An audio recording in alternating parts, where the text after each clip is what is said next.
Chapter 138. A chance to kill from the forest. Indiana. A flash. The light wind sword appeared in Jian Chen's hand. In the next moment, an overwhelming amount of sword chi began to flow around the sword, causing it to look hazy to everyone. Separating itself from Jian Chen's hand, it became a streak of silver light as it flew toward Tianqiong Lai's axe at unbelievable speeds. Ding! The light wind sword and the axe collided against each other, creating a sound of metal hitting metal.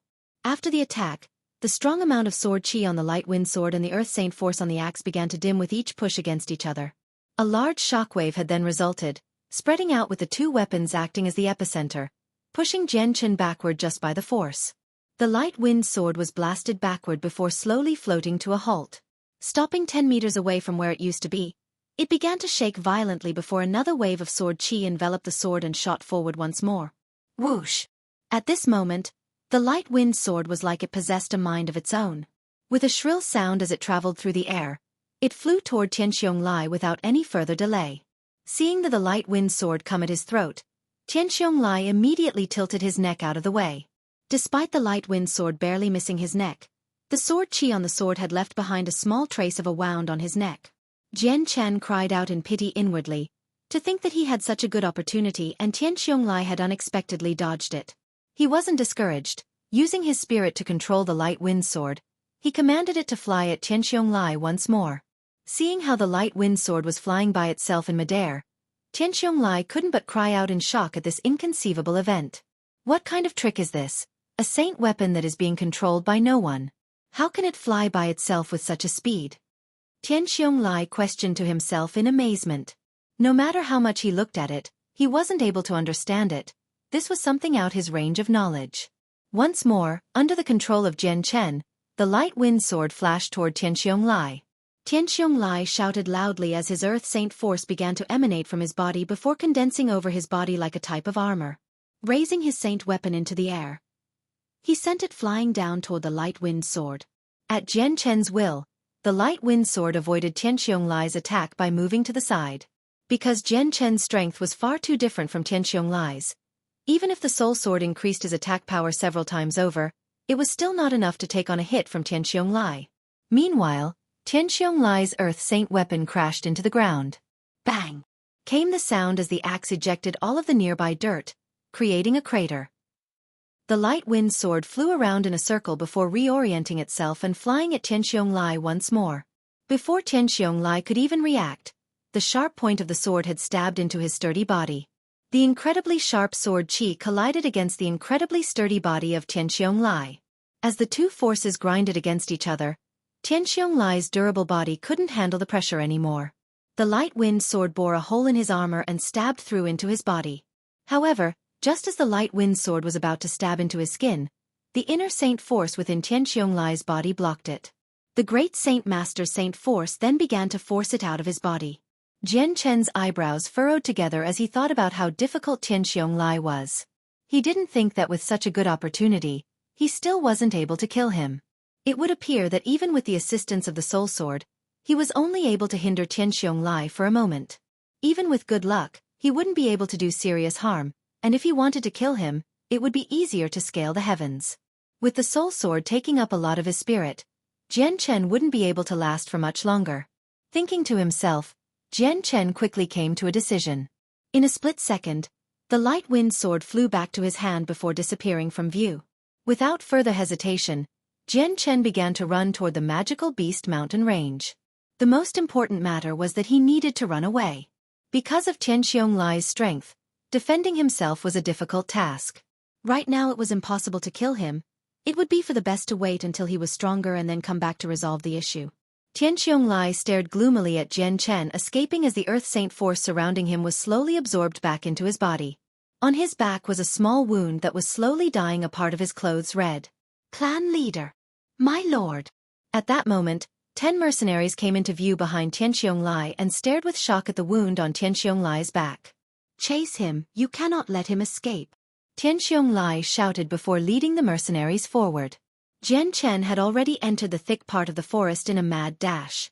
However, his current speed was a lot slower than his original speed. Just breathing was a laborious task now and his face was rapidly paling. With each and every step he took he could feel the various wounds inflicted on him, tormenting his nerves. There was no time for him to find a place to treat his wounds, so he could only focus on running instead of using the light saint force to heal himself. Stopping under a big tree to catch his breath, he turned his head around only to see Tianxiong chasing from behind. Regaining his bearings, Jian Chen once more began to run toward the magical beast mountain range. On the road, Jian Chen had used the trees and tall grass to hide his figure in order to throw off his trackers. In the forest it was a lot easier to hide. The trees and tall grass would throw off any pursuers with ease. Unknown to the both of them, the chase had taken over half the day, meaning it was noon once more. The scorching hot sun was blocked by the cloudy skies, making the area around him look murky and dark. While Tianxiong and his group of mercenaries were trying to track Jian Chen's footprints through the magical beast mountain range, in the end, they had finally lost him. Tianxiong stared angrily at the tall grass around him with a dreadful expression. Immediately taking out a piece of paper from his robes, he said, "Xing Dao, take this warrant back immediately and organize for a group to search the mountain range." "Yes, my lord." One of the males took the warrant from Tianxiong hand and disappeared from the forest. Chapter 139. Stealth kill. After the mercenary with the warrant left, Tianxiong waved his hand at the others. Search the surrounding area carefully for any traces. I want to know where he ran off to. After losing track of Jian Chen, Tianxiong and his group of mercenaries could only hope to look for traces left behind by him. But this was a task that was significantly hard. In a dense part of the forest in the magical beast mountain range, Jian Chen sat down under a big tree with a pale face. Carefully using his light wind sword to pick out the pieces of stone fragments in his body, his clothes were beginning to be dyed completely red. Each time the tip of the light wind sword stabbed into his flesh, a new wave of pain pelted through Jian Chen. The constant source of pain had tested Jian Chen's nerves, and his forehead was soaked with sweat with each additional moment. When the final stone fragment had been extracted from his body, Jian Chen finally let loose a relieved grunt. Without energy, he slumped against the wide tree trunk and calmly took in deep breaths of air. After resting for a while, Jian Chen concentrated his senses on his surroundings only to discover that it was peaceful once more. Sitting in a cross-legged position, a ball of white light slowly came into view and enveloped Jian Chen in it. It continued to heal Jian Chen's body for a few moments before turning into a ball of milky white light. By this point, Jian Chen's body was completely submerged. From the outside, you could only see a blurry outline of his body. For an hour, Jian Chen continued to stay submerged in that milky glow of white light before it started to gradually dissipate. Not too long afterward, his body could be clearly seen within it. This time, Jian Chen's face no longer had that pale look on it. Instead, his regular healthy glow was back. The various wounds that used to adorn his body were now completely gone without a single scar left on his body. However, Jian Chen didn't wake out of his stupor just yet. He continued to recollect the lost saint force he has used up in his escape. The amount he had used was not small, and the saint force within his body had almost been completely depleted. Because of the fact that he was not only in the magical beast mountain range where magical beasts could find him, but Tianxiong's men would be searching the area. So all Jian Chen could do was to try and maintain his body's optimal condition in order to be able to confront any dangers he might come across. Not aware of how much time had elapsed, Jian Chen's body had actually sat in the same position for 6 hours, constantly refilling his saint force. Not at any single point in time did his body move. Neither did his eyes ever blink open. It was almost like he was a monk that had entered a deep meditation state and had completely lost awareness of the material world around him. At that moment, from behind a tree, a slender python came slithering out noiselessly toward Jian Chen. Coiling around the tree, it paused, before it slowly glided toward him again, and not too long after, it began to stretch its small jaws open. Just as the snake was less than a foot away from him, the cross-legged Jian Chen suddenly opened his eyes. A cold glint appeared in his eyes as the light wind sword appeared in the palm of his right hand and stabbed at the python with an extremely quick speed. "Pisse." The light wind sword accurately pierced into the area where the heart was located. With such a large amount of sword chi, the python's heart was instantly ruptured. Not even looking at the python, he reclaimed the light wind sword into his body and continued to sit down next to the tree. Closing his eyes, he continued to try to recover his spirit. While it looked like he was in a deep meditative state like a monk, in actuality, he was keeping close track of his environment. In an area where magical beasts roamed about, He didn't dare be careless as he tried to recover his saint force. The 4 or 5 foot long python fell from the tree trunk now that it was powerless to stay coiled around it. As it dropped, it released a deep hissing sound before struggling on the ground for a moment before going still. After another 4 hours, Jian Chen opened his eyes once more and stood up on the tree branch. He took out another set of clothes from within his space belt and changed into them. Noticing that it was now dark, he began to think for a while before deciding on leaving the area. Jian Chen carefully looked around himself in case the Tianqiong clan was nearby. At this moment he had fully recovered from his wounds, and even his saint force was back to optimal conditions. Now that he was in the magical beast mountain range with its complicated terrain, Jian Chen was confident that if he were to come across Tianqiong Lai again, he would be able to easily retreat, unlike the fight before where it had occurred in open space. Just then, a small rustling sound came from behind. The moment he heard that sound, Jian Chen's heart stopped. He quickly leaped up onto a nearby tree branch that was hidden from view thanks to the leaves. Not too long after, a group of men wearing white slowly came into view. This type of lifestyle is exhausting. Having a group of us head into the magical beast mountain range in order to find just one person without even a single portrait. How are we supposed to look then? One of the white-robed mercenaries complained to the others. That's right, we don't even know what this person looks like. Even if we were to come across him, how would we even recognize him? A bearded middle-aged man said. My fellow brothers, do you know exactly why the clan leader wanted us to look for this man so badly? A person said curiously. I've heard that Tianqiong Kong was killed by this man. Tianqiong Kong is the sole heir to our Tianqiong clan. You tell me, if your son was killed, wouldn't you be furious? Then of course the clan leader would definitely want to catch this murderer. I've heard the Tianqiong clan has already sent 300 of its members into the magical beast mountain range. Among all those people, the weakest members are great saints while there's around 30 saint masters. With the clan leader dispatching that many people into the mountain range, do you think we'll be able to catch the murderer? After all, the magical beast mountain range is huge, and it's hard to say if that man has already escaped from here or not. That can't be said for sure, but according to the news, the murderer had already been heavily injured by the clan leader. In this giant forest, even if he were to escape, he wouldn't get far. The group of mercenaries began to idly talk as if they were taking a stroll instead of hunting someone. Just as these mercenaries walked under the huge tree, the leaves above suddenly swayed as a person darted out with his light wind sword ready to stab into the group below. PC. Just as these mercenaries tilted their heads up, the sword had already stabbed in between a man's eyebrows. Everyone be careful, someone's attacking. Someone was fast to respond, but before he could even finish his sentence, the light wind sword blurred momentarily before stabbing into his throat. Chapter 140. The Tianqiong clan's retreat. By that point, the rest of the mercenaries finally overcame their surprise and took out their saint weapons to fight. The sword-wielding swordsman turned himself over in the air and dodged the incoming strikes before gracefully landing on the ground. The sword qi radiating from his sword slowly covered the air around it. It soon also enshrouded the mercenaries within it as well. By the time the sword qi had dissipated, the Tianqiong clan members had all fallen to the ground with a hole in their throats. A trickle of blood leaked from their wounds out onto the earth below.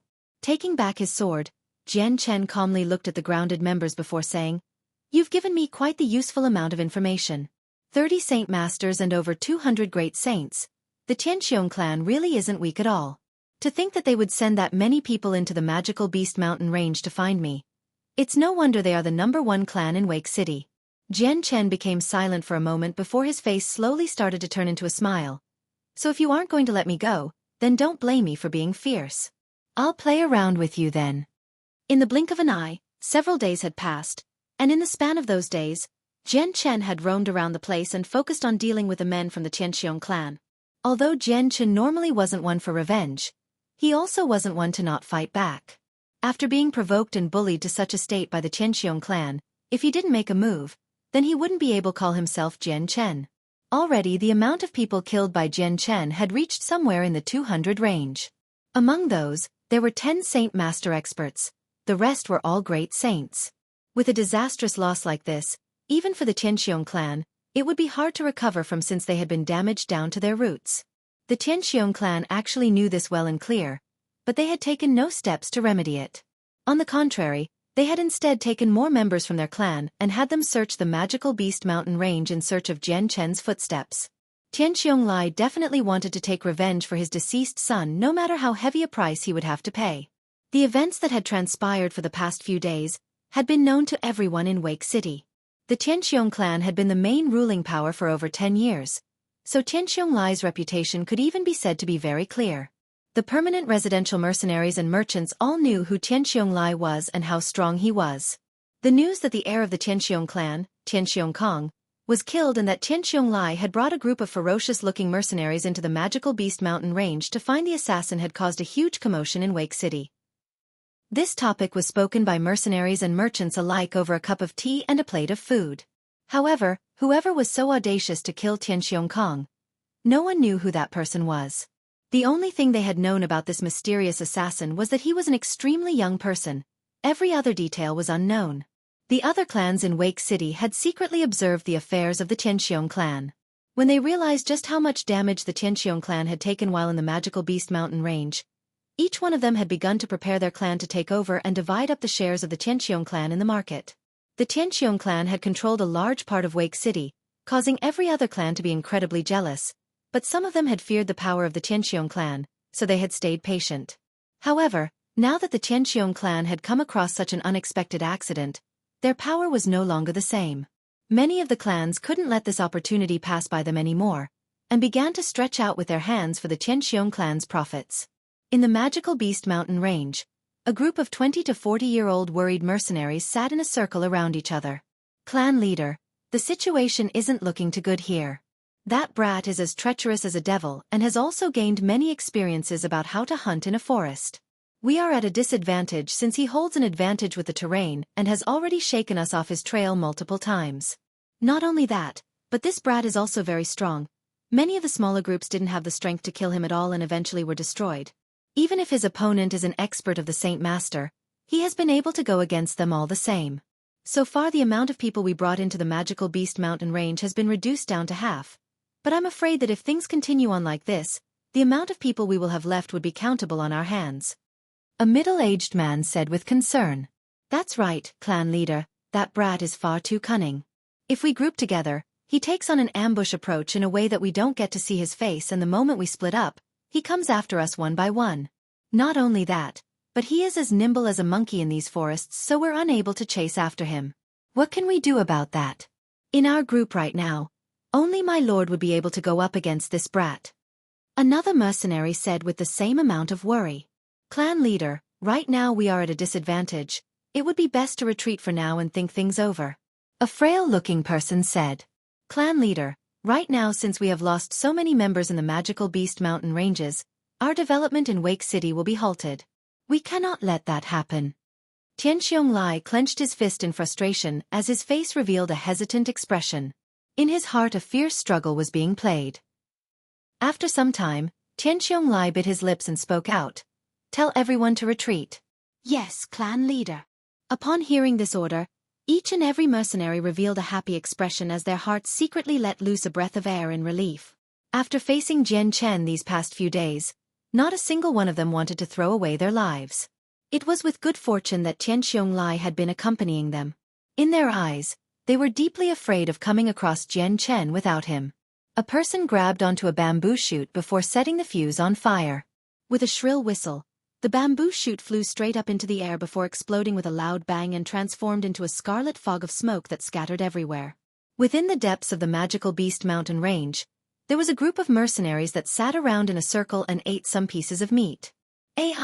When this assassin will be captured, I don't know. The amount of casualties our Tianxiong clan has accumulated has already reached over a large amount. 10 Saint Masters have already died. To be able to kill Saint Masters with ease, with us having only the strength of a great saint, I don't know how long it'll be before we become a target for him. As long as we don't come across him, we'll be fine.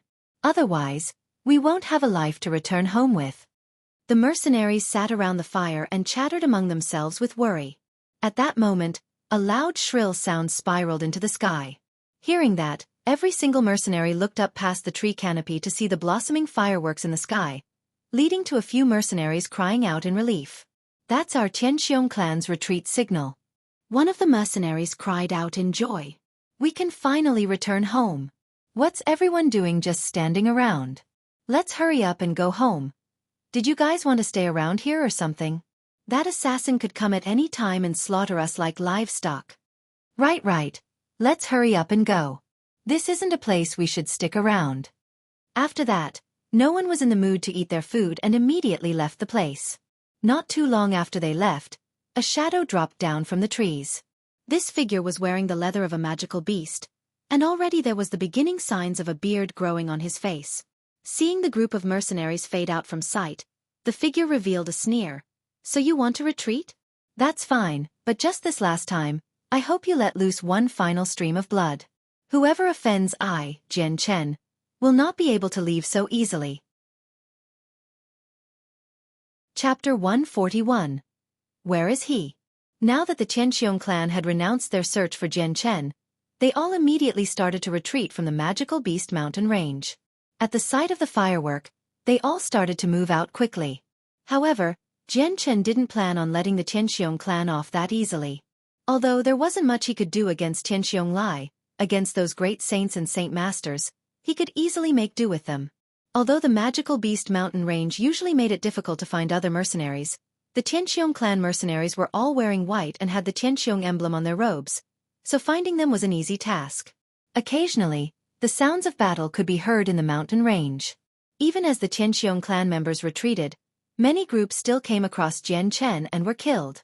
He had accumulated months of rich experience after living in the magical beast mountain range and could appear and disappear like a ghost with the help of the complicated terrain. His surprise attacks caused his enemies to be unable to defend themselves. Even the times when Jian Chen was discovered by mercenaries, Jian Chen still surprised and killed them in the end with a single strike. Even if Jian Chen was encircled by the experts of the Tianqiong clan, he could rely on his superior speed to escape into the forest without a trace. This had pained the Tianqiong clan greatly since none of them could chase him. Even the middle saint masters were unable to come up with a way to chase him. In half a day, all of the Tianqiong clan had finally gathered together.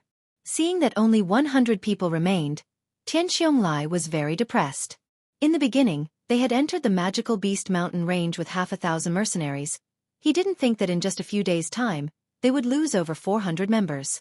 To the Tianqiong clan, this was a serious loss. A serious glint of murderous intent radiated from Tianqiong Lai for a split second as his desire to kill Jian Chen had reached unprecedented levels. Not only did he kill his Kong heir, but he had even caused a tremendous amounts of damage to the Tianqiong clan. Right now Tianqiong Lai wanted to do nothing more than devour Jian Chen's flesh and drink his blood. Seeing the gloomy face on Tianqiong Lai, every mercenary in the vicinity felt a tightness in their throats. No one dared to say a word in case they invoked the wrath of Tianqiong Lai. At this moment, no one dared to say anything that could possibly offend him. Let's go. Tianqiong Lai waved his hand with a gloomy face. As he led them away from the area, he knew that after experiencing such a loss, it would be very hard to say that the Tianqiong clan was still the #1 clan in Wake City. The remaining Tianqiong mercenaries walked through the forest without any magical beasts daring to attack them. However, an air of depression emanated from this group. They were clearly listless, and their spirits were low. Behind them was a leather-wearing figure that was closely following them nimbly through the trees. He moved in a way that the nearby tall grass barely moved at all, and even though he was no more than 50 meters away from the Tianqiong group, the Tianqiong clan members did not notice him and continued to walk onward. Because of the loud sounds they were making, they were unable to hear the even more minute sounds that their follower was creating. The person behind them was very cautious, using the tall grass to conceal his movements. He quickly followed close by. In a few seconds, he was within 20 meters without being noticed yet. At that moment, the bright and shiny glint of a sword appeared in the man's hands. Still hidden by the grass, the man disappeared into a blur and flew behind the backmost mercenary of the Tianqiong clan. Crossing over the 20 meters dividing him and the group of mercenaries, the man's sword glinted as it swished through the air and stabbed at the very last person in the group. The sword flashed several times as it moved at inconceivable speeds, stabbing through the necks of 5 mercenaries. Without stopping there, his silver sword became a blur once more as he stabbed at the throats of another 3 people in a split second. Everyone be careful, that man's here. Just as those 8 mercenaries were killed in a lightning-fast speed, one mercenary finally came to the realization that they were under attack and yelled out a warning for everyone. Upon hearing the warning, Every mercenary pulled out their saint weapon and stared around themselves. However, just as the first man spoke, the assailant had already retreated back into the foliage just as quickly as he appeared. "Stay still. Don't even think about escaping." A roar boomed from behind as Tian Xiong leaped forward with his axe in hand. Chasing after the man, the other 20 Saint Masters then followed suit. Seeing Tian Xiong and the other Saint Masters chase after the man, the remaining Tian Xiong clan members let out a breath of relief. Their previously nervous expressions laxed by a large amount as well. For the past few days, they had been terrorized by this man who had killed many of their strong brothers. It was with good reason that they were afraid of him, wondering just when it would be their turn to be the ones on the ground by his hands. Suddenly, just as they let out a sigh in relief, the tall grass split open as a silver sword flew out from it in a brilliant show of light. "Pisse! Pisse!" 2 mercenaries then fell to the ground with their throats stabbed through. This sudden movement had disturbed many men. The moment they saw this, each and every mercenary there had turned pale with fright. "Everyone be careful, he's here." Before the man could finish talking, a leather-wearing man came out from the dense foliage with his sword at the ready to stab into the nearest person. The remaining Tian Xiong clan members all held their saint weapons up. Since they held the advantage with numbers, they all started to spread out in a ring to entrap the invading person inside. Even after being encircled, the leather-wearing person didn't have a frantic expression on his face. Holding his sword in his right hand, he continued to defend himself against the attacks that came at him from every direction. His speed was so fast, it caused his attackers to be speechless, but these men were only at the great saint level, so when it was his turn to attack, they saw little to no opportunity to dodge. Following the continuous string of collisions, the leather-wearing man lashed out with his sword, stabbing into the throats of 5 different mercenaries with a hazy glow of sword chi following his sword. After killing those 5 mercenaries, the man didn't continue fighting. Instead he opted to run from the encirclement. Entering the foliage, he disappeared without a trace as the remaining mercenaries were powerless to stop him. Not too long after his escape, an Earth-attributed saint force flew into the area as Tian Xiong returned with the other Saint Masters. Looking around the area, all he could see was the corpses on the ground without any signs of their assailant. "Where is he?" Tian Xiong roared furiously as he asked the mercenaries there. Chapter 142. Tian Xiong clan's heavy losses. "He ran out over there." A person pointed to where the man ran off to. Hearing that, Tian Xiong turned his glare over to where a mercenary pointed. At this moment, the tall grass was shaking slightly. Because someone had only just recently passed through, there remained a clear trace of someone's trail. Tian Xiong returned his gaze over to the dead bodies on the floor with a gloomy face. In the brief moment he was gone, another 15 people had died. He was afraid that if things continued on like this, he wouldn't even have 50 people by the time he left the magical beast mountain range. With such heavy losses, there would be no way for the Tian Xiong clan to recover from this. The 20 Saint Masters that had followed Tian Xiong stood behind him silently. Looking at the dozen dead bodies on the ground, every single one of them had a face that was unprecedentedly serious. "Continue onward," Tian Xiong ordered. After these past few days, he knew in his heart that in the complicated terrain of the magical beast mountain range, he was completely unable to kill the youth that killed his son Kong heir. If things continued on like this, then his army would be utterly destroyed. For now, the current formation will be changed. Every 5 Saint Masters will spread out in one group for each of the 4 directions, and the great saints will be in the middle. Maintain this formation while moving forward. Tian Xiong spoke. For a youth that wasn't on his level, to reduce him to such a state was an unwashable disgrace. Soon after, the Tian Xiong clan followed Tian Xiong change in formation and continued to journey through the mountain range. Now that they had been attacked by surprise once, everyone was extremely vigilant of their surroundings. Their eyes constantly swept around their surroundings, wary of suffering from another surprise attack. Tian Xiong stood in the center of the formation with his inner saint force constantly on the move inside his body. He just needed for the youth to appear once more. No matter what the position, Tian Xiong would be able to respond quickly. Tian Xiong eyes swept the area in front of him as his ears trembled as he strained them to listen for any close-by movements. "As long as you appear, even if there is a heavy cost, I will kill you," Tian Xiong resolved. The group walked through the dense forest slowly. In regards to this killer after them, they didn't dare to move too quickly in case they made noise that would mask over the minute sounds of their stalker. Just as the Tian Xiong clan was about to step over the boundary where the tall grass stopped, The figure of a person darted out from the grass, and in a split second, he had stabbed through the hearts and throats of a few mercenaries. Don't even think about running away this time. Just as that mysterious figure had stabbed into the throats of a few mercenaries, an angry snarl came from the middle of the formation. Tianxiong Lai's gigantic earth-attributed axe flew out at him following the figure's movements. At the same time, the Saint Masters in the group immediately leapt forward with their Saint weapons ready to slash at their foe. That man had no desire to fight with everyone. Reclaiming his Saint weapon into his body, he darted out of the group and then out of sight into the tall grass once more. You all stay here, I will chase after him. Tianxiong Lai roared before dashing into the tall grass after the man. This area of grass was tall enough to completely conceal a person within its expanse, and that leather-wearing person was moving through the grass with a nimble and quick speed. Very rarely did he make a sloppy mistake, and he maintained that fast speed without making the tiniest of sounds, as if his body was gliding instead of running. Not a single bit of weight had touched the ground as he ran. It was like he was using the grass for support instead of the ground. You won't escape this time. If I don't kill you today, then I will never be able to remove this hatred from my heart. Tianxiong Lai chased after the man. His speed had already reached the very pinnacle of his limits as the Earth Saint force flew off like smoke from his legs. With his legs constantly stamping across the ground, he was no slower than the man he was chasing. The leather-wearing man began to constantly change directions, and so too did Tianxiong Lai, who was following closely behind in the tall grass, yet he was unable to keep his eyes on the figure in front. Every so often he would have to jump into the air. At this moment, a fierce gale blew through the tall grass, creating a crashing sound throughout the area and causing Tianxiong Lai, who was chasing after the man, to pale. Stamping off of the ground, he leaped into the air and examined the ground below, only to become dejected. He had lost sight of the man's traces. This damnable wind didn't come early or late. Instead, it came right on time, so that I lost sight of that man. Examining his surroundings, Tianxiong Lai had a face full of resentment, and couldn't help but curse out in anger.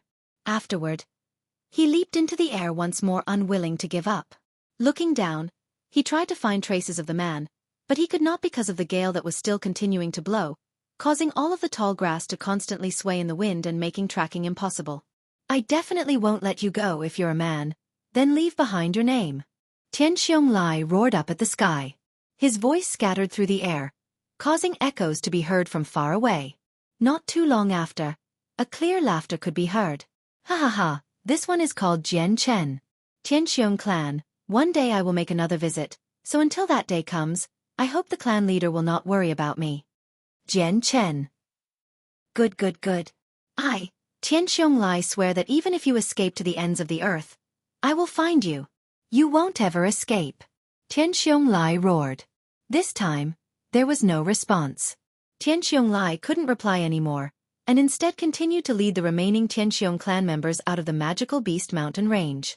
Very quickly they walked away from the grassy areas, and because of that, they no longer came across any surprise attacks.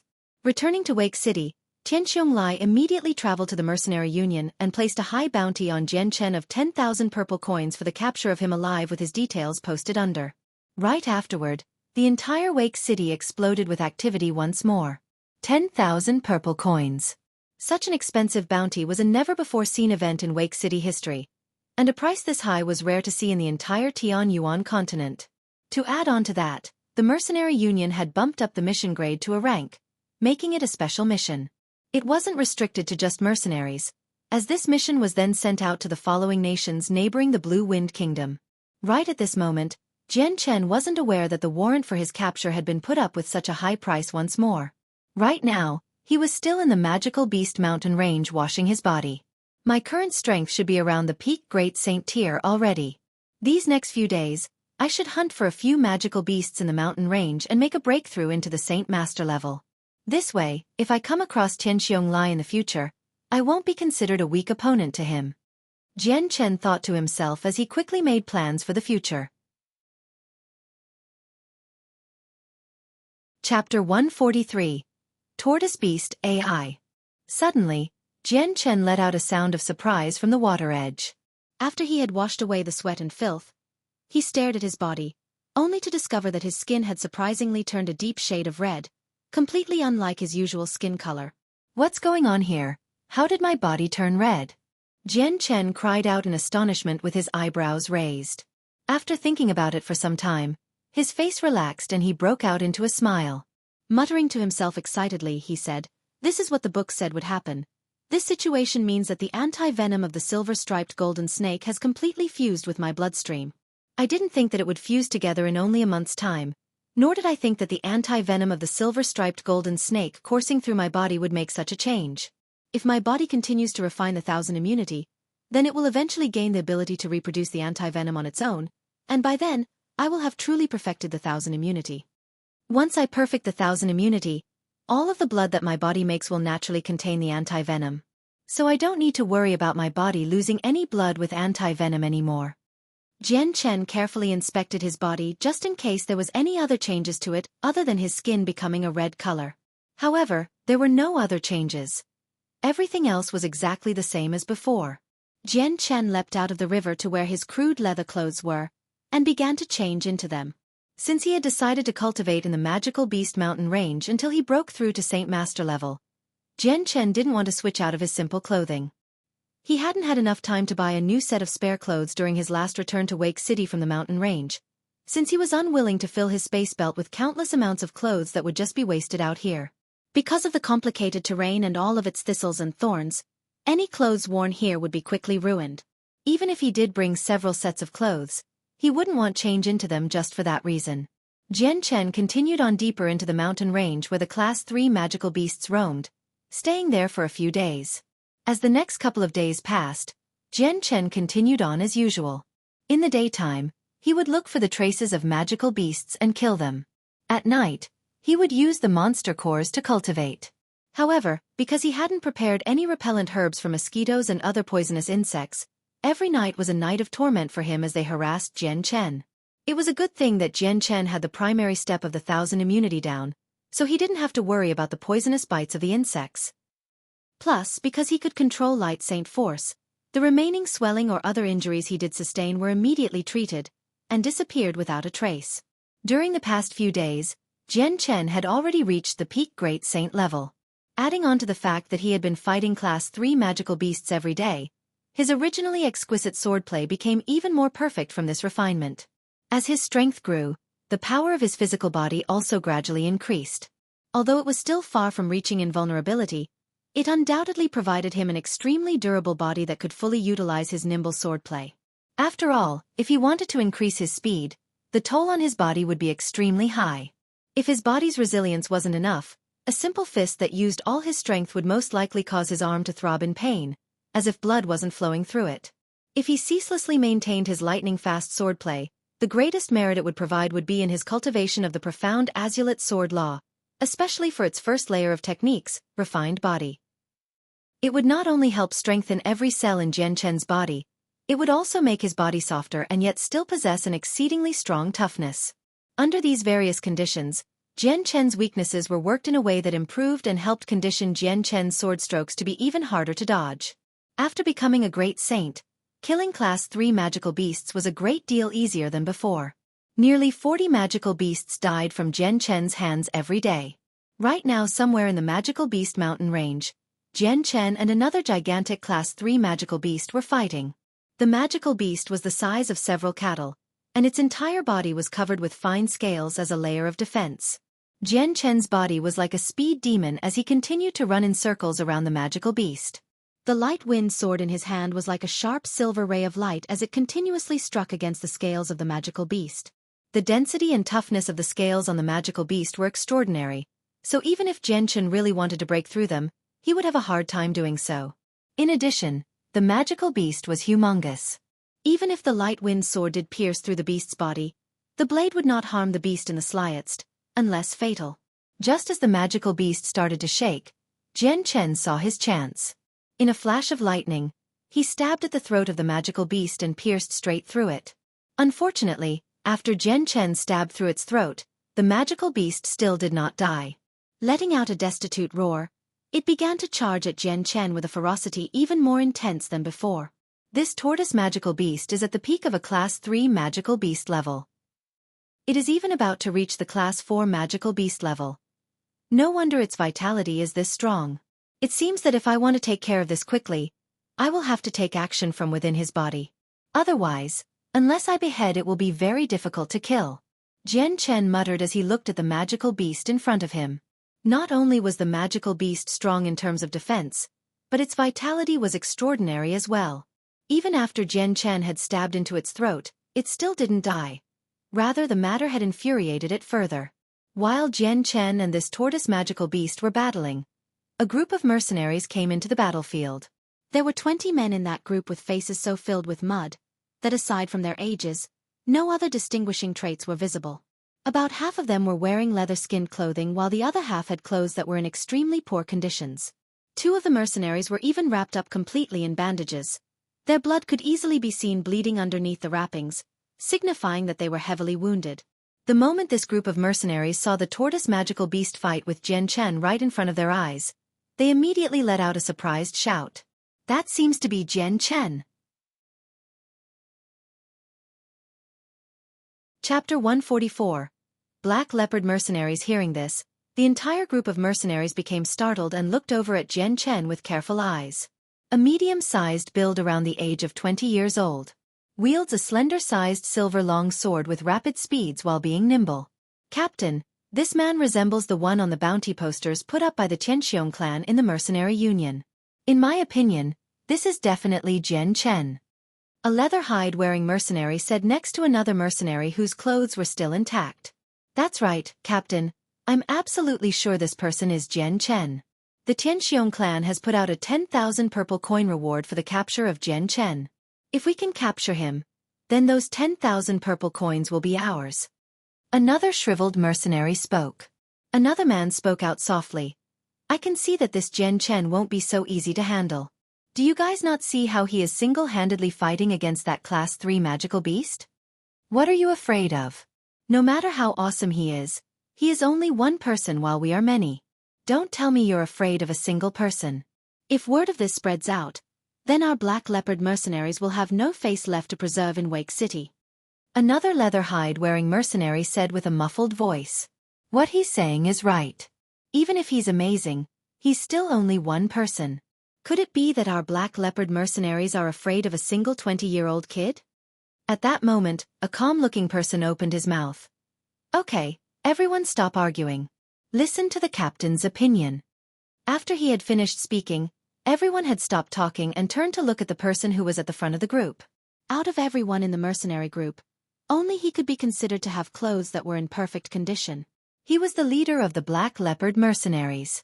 The leader of the Black Leopard mercenaries was very tall at the height of 2.5 meters and had a sturdy build. The hair on his head was cut to a short length on his large face, but it was rather ordinary to look at, and one would have trouble remembering the details of him if asked. He was wearing black robes that only had a few scratches from the thistle and thorns of the forest. The leader of the Black Leopard mercenaries stared closely at the battle between Jian Chen and the tortoise magical beast with a look of hesitancy. After a few moments of unwavering emotions reflected across his eyes, he finally came to a conclusion. No matter how amazing he is, he's still 20 years old after all. He can't be a match for the entire group of ours. Besides, there is only one Class 3 magical beast fighting against him. Let's wait for the beast to consume all of his saint force and deal him some damage before we immediately capture Jian Chen and bring him to the Qianxiong clan for that 10,000 purple coin prize. What a marvelous decision, Captain. This matter is over then. Our group will definitely flourish. 10,000 purple coins. Even after splitting it, this will be enough for our entire lifetime. One person sighed happily. After this is over, I will definitely go to Romance City and have Lady Yun Xiu serve me for a few days. Another mercenary laughed. Hee, jelly, every time that brothel from Romance City is mentioned, you begin to drool. It's a shame you have never had the money to enjoy its pleasures. Wait until this is over, then you will be able to take that Yun Xiu back home as your wife without any problems. A man with a beard had laughed. Hearing that, the previous mercenary laughed and then stared at Jian Chen almost as if he were staring at a mountain of gold. Ayo! At that moment, a blood-curdling roar came from far away. The mercenaries looked at the origin only to see Jian Chen had stabbed into the tortoise's throat. There was a strong amount of sword qi that not only stabbed into its throat, but straight into its body with an explosive entrance before impacting against its inner organs. The tortoise continued to shriek as its gigantic body froze up and slowly crashed into the ground with a resounding boom. Forward! Just as the tortoise magical beast fell to the ground, the leader of the Black Leopard mercenaries led his group toward Jian Chen with the rest of the mercenaries following straight behind. The expression on Jian Chen's face didn't change at all. Slowly pulling out his light wind sword from the throat of the tortoise magical beast, he walked to the belly of the beast as if nothing were happening, and with a flash of a large amount of sword qi, he thrusted his sword deep into its stomach. Immediately, a large wound appeared on the belly as Jian Chen stabbed deep within. A blood-stained item then flowed out with the blood before rolling to a stop in front of him. Jian Chen crouched down to the bloody earth and wiped the blood off the item, revealing it to be a small crystal. It was the tortoise's monster core. Seeing how Jian Chen hadn't even spared them a glance as if he held the Black Leopard mercenaries in disdain, the mercenary group suddenly felt gloomy. The leader of the mercenary group looked at Jian Chen and spoke. "Jian Chen, I cannot determine your age, but you look very calm, especially in a moment like this where you should feel frantic instead." Jian Chen calmly stored the monster core into his space belt before raising his head up to look at the Black Leopard mercenaries to say calmly, "Who are you? How do you know my name?" Hearing that answer, the Black Leopard mercenaries' leader revealed a small cold smile. "We are the Black Leopard mercenaries." "As for how we know your name, that's simple. Your name is of well-renown in Wake City especially. Everyone knows who you are." Jian Chen scowled slightly. "Speak, what is your goal then?" "Our goal is simple. Now if you will kindly go with us." Even before Jian Chen could speak, another mercenary had spoke up. "That's right, we only wish for you to come with us. Now be an obedient youngster, and our Black Leopard mercenaries won't treat you too badly." A shriveled mercenary laughed. Jian Chen revealed a cold smile. "This one isn't sure where you want to go." "Where else?" "Of course we go back to Wake City," a man said with a muffled voice. Hearing that city name, Jian Chen immediately guessed that this had to do with the Tianxiong clan. "And if I don't go back with you?" Jian Chen looked at the 20 mercenaries with a calm voice. No matter what angle they looked at him, not a single trace of fear could be seen on it. Hearing this, the members of the Black Leopard mercenaries began to laugh as one of the taller mercenaries took out his saint weapon. It was a 3-meter-long spear. "If you don't come back with us, then we will have to take you in by force. Jian Chen, I presume you wouldn't want to feel any suffering," the captain of the Black Leopard mercenaries said. After hearing their leader, every other mercenary began to take out their own saint weapons, causing the air to fluctuate with the saint force as they stalked toward Jian Chen. Chapter 145. Yet another prophet. Jian Chen, I'll give you one last chance. Come with us obediently and quietly, or we'll take you in by force. If you make us show our hand, then a beating will be hard to avoid. The leader of the Black Leopard mercenaries gave a level stare at Jian Chen, who didn't say a single word. Jian Chen then chuckled and revealed a smile full of disdain as he spoke. "With only your peak Saint Master strength, you don't have the qualifications to speak of such things to me. Today, we shall see if you will be able to capture me, or if each and every single one of you will die by my hand, one by one." As he spoke, a hazy glow of sword qi began to circulate around his light wind sword. Immediately afterward, Jian Chen's figure blurred as he moved toward the mercenary group. In an instant, he reappeared right in front of the weakest-looking mercenary, and swung his sword with a stunning speed. "You're looking for death. Brat, you're too arrogant." Just as Jian Chen began to move, the other members of the Black Leopard mercenaries all cried out in anger as they charged at him. "PCH! PCH! PCH!" The instant they took one step forward, Jian Chen stabbed into the throats of 3 mercenaries with lightning-quick speed. Since Jian Chen's attack was so sudden, those of the primary Great Saint level didn't have any time to react at all. Thus, the light wind sword pierced into their throats and ended their lives. Without any hesitation, Jian Chen pulled out his sword and began to fight with the surrounding Black Leopard mercenaries in an intense battle.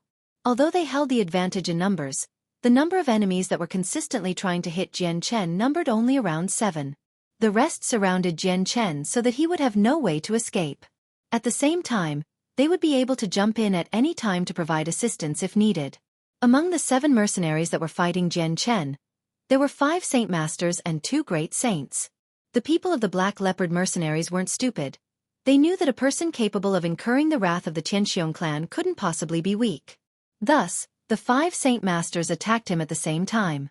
Jian Chen, however, was handling the 5 Saint Masters and the 2 Great Saints with ease. Previously, when he only had the strength of a middle Great Saint, he had already dared to face the many Saint Master experts of the Tianqiong clan. Obviously, now that his strength had already improved to the peak Great Saint level, he'd have no problem fighting these mercenaries. He was now only 1 step away from reaching Saint Master level. Although the increase in level from middle to peak Great Saint was a small one in name, Jian Chen's strength had multiplied greatly during this period. Now that he had peak Great Saint powers, the simultaneous attacks from the 5 Saint Masters wasn't as difficult to deal with as his previous experience in Wake City. Jian Chen's sword was unparalleled in speed, striking out in all directions as an offense and defense at the unbelievably fast speed of light. The light wind sword continued to collide with the other Saint weapons, causing metallic clanging sounds to screech out. After each collision, the strong amount of Saint force from the weapons would diffuse through the area, causing dust and smoke to pervade the air. Jian Chen's sword began to speed up even more as it blocked the other Saint weapons. It then flashed out like silver lightning, piercing 2 of the Great Saints' throats. Charlie! Cheng Buping! Seeing 2 people die in front of them, the Black Leopard mercenaries let out painful cries at the loss of their 2 Great Saints. Those who had a great relationship with the ones who had just died immediately roared in anger as they charged at Jian Chen. Jian Chen dodged out of the circle the Saint Masters had put up and began to fight intensely with the Great Saints. After a few flashes of his sword, more mercenaries had their throats and hearts pierced, and died as well. You dare to kill the members of our Black Leopard mercenaries? You're courting death, Jian Chen. The leader of the Black Leopard grew furious after seeing so many people die by the hands of Jian Chen, and he rushed toward to stab Jian Chen with his long spear. Almost as if he had eyes on the back of his head, Jian Chen suddenly turned around and thrusted his long sword out. Ding! The sound of steel meeting steel rang out as the silver light wind sword and the long spear clashed with each other in mid-air. As the 2 came into contact, Jian Chen didn't take a single step back. Instead, he stepped past the spear toward the captain, and with a flash of his blade, the light wind sword stabbed into the throat of the leader of the Black Leopard mercenaries. With a squelch, the tip of the bloody sword appeared on the other side of the man's throat. The leader of the Black Leopard mercenaries grew stiff as he stared at the sword in his throat with disbelief. His pupils rolled around furiously as he stared at Jian Chen and spoke with difficulty. How could I die by your hand? Captain Cargill. Seeing their leader stabbed through his throat, the expressions of all the mercenaries changed. After standing there in a daze for a while, they all began to shout in alarm. He has killed Captain Cargill. My brothers, let's avenge the captain's death. Avenge Captain Cargill. Everyone forward, kill this Jian Chen. The mercenaries suddenly became motivated once more as they charged at Jian Chen. How reckless! Jian Chen sneered as he pulled out his sword. The blade flashed as he charged towards the foremost people, instantly penetrating a few more throats. Jian Chen's figure nimbly flashed through the crowd as he stabbed out at the people with wild abandonment. The mercenaries fighting against him fell one by one as they faced up against Jian Chen's superbly fast sword. Those who had the strength of a great saint didn't have the ability to defend themselves. Even the Saint Masters weren't able to hold up for very long. In a short moment, another 10 mercenaries had died at Jian Chen's sword, leaving behind 2 Saint Masters and 4 Great Saints. The 6 people had already lost their wills to fight. They exchanged mutual looks with each other, knowing that continuing on this road would end with death. The only road left to take was to run. With this thought, the 6 mercenaries immediately spread out in 4 directions without any hesitation in an effort to escape Jian Chen. Jian Chen sneered. His gaze swept across the area, eventually landing on a Great Saint mercenary. His body flickered slightly as he chased after the Great Saint with extreme speed. As for the other 5 mercenaries, Jian Chen took no heed of them.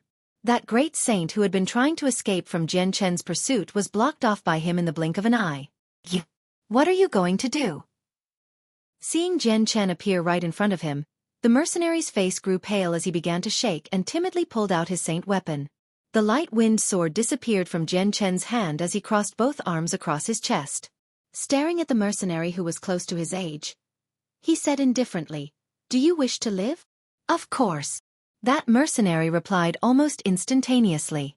But the question then registered in his mind, and his expression grew hopeful as he asked incredulously, "Could it be you're willing to let me go?" "Letting you go won't make much of a difference to me. and killing you will have no meaning either. As long as you cooperate with me and tell me what I need to know, then I will let you go." Hearing Jian Chen, the mercenary revealed a joyful expression. "Okay, as long as you let me go, I will definitely tell you all I know without hiding a single thing." Jian Chen nodded his head and said, "Let me ask you, what method is the Qianxiong clan using to deal with me, and how did your group recognize me?" Without hesitation, the mercenary immediately replied, "The Qianxiong clan used the mercenary union to place a 10,000 purple coin bounty on you. At the same time, they publicized some of your traits. That's why we immediately recognized you as the person that the Qianxiong clan had placed a high bounty of based on your fight with the tortoise beast." Jian Chen frowned. The Qianxiong clan placing such a high bounty on his capture was something far out of his expectations. After some hesitation, Jian Chen's eyes brightened as he smiled darkly. "I can let you go now, but you must do one task for me." "What task?" "As long as I, Xueqi, can find a way, I will definitely do it." That mercenary vowed in an exceptionally resolute tone, most likely in hopes of Jian Chen believing him. "When you return to Wake City, I want you to spread the news everywhere that I am in the magical Beast Mountain Range. I want everyone to know that I am here. Do you understand?" Jian Chen stared firmly at him. "Understood, I understand." Although he didn't know what Jian Chen was up to, this mercenary still immediately replied to him without asking questions. He was afraid that if he made Jian Chen angry, his life would be forfeit. Jian Chen thought for another second before continuing. "Also, tell them that I am seriously injured, got it?" "Got it, got it. Don't worry, I will definitely tell everyone what you want to be said." The mercenary hurriedly replied. Jian Chen nodded his head and waved his hand. "You can go." Almost as if that man had received an amnesty. He immediately began to run as fast as he could away from the area.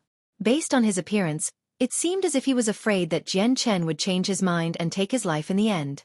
Jian Chen looked at the dozens of corpses on the ground and took their space belts. Walking over to a clean area, he began to take inventory of the things in each space belt. In the end, there was over 100 monster cores, several dozen purple coins, 300 gold coins and a few other essentials. Chapter 146. Breakthrough into a Saint Master. Jian Chen looked through all of the monster cores the Black Leopard mercenaries had. Among the 100 monster cores, a great amount of them were Class 3 monster cores and the rest were Class 2 monster cores. Just seeing the amount of monster cores painstakingly collected was proof of how long the mercenaries had stayed in the mountain range. It was a shame that because of their greed, many of them had lost their lives by Jian Chen's hands, and their bountiful harvest of monster cores was taken from them for Jian Chen to use. Their rewards for their painstaking labor had been taken by someone else. Jian Chen happily stored the 100 monster cores into his own space belt. Although he could personally get 20 or 30 monster cores in a single day, these 100 monster cores were not a small amount. With this amount, he would be able to sustain his cultivation for a few days. I hope that mercenary has accomplished the task I gave him. 10,000 purple coins as a bounty isn't a small amount at all. I'm willing to bet many mercenaries will be tempted by it. Jian Chen muttered to himself before revealing an expectant smile. I hope there are enough monster cores in their bags. This will be a great source of profit. The wage for avarice is death. Since they are trying to deal with me as a result of being unable to resist temptation, they can't blame me for being merciless. As he spoke, a flash of murderous intent radiated from Jian Chen. For the next 2 days, I should work hard to improve my strength. Otherwise, if I come across a strong group, even though they may not be able to seize me, dealing with them will be quite difficult. Moreover, I still need to be able to defend myself from peak Great Saint Masters.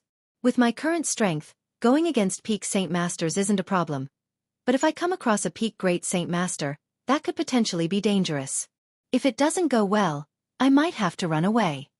While Wake City is only a Class 3 city with a few Great Saint Masters, that doesn't mean there are none to be seen.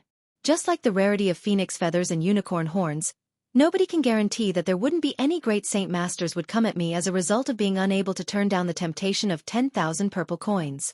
It seems that I need to quickly break through into the Saint Master level so that if I were to fight against Great Saint Master experts, I would still have a chance.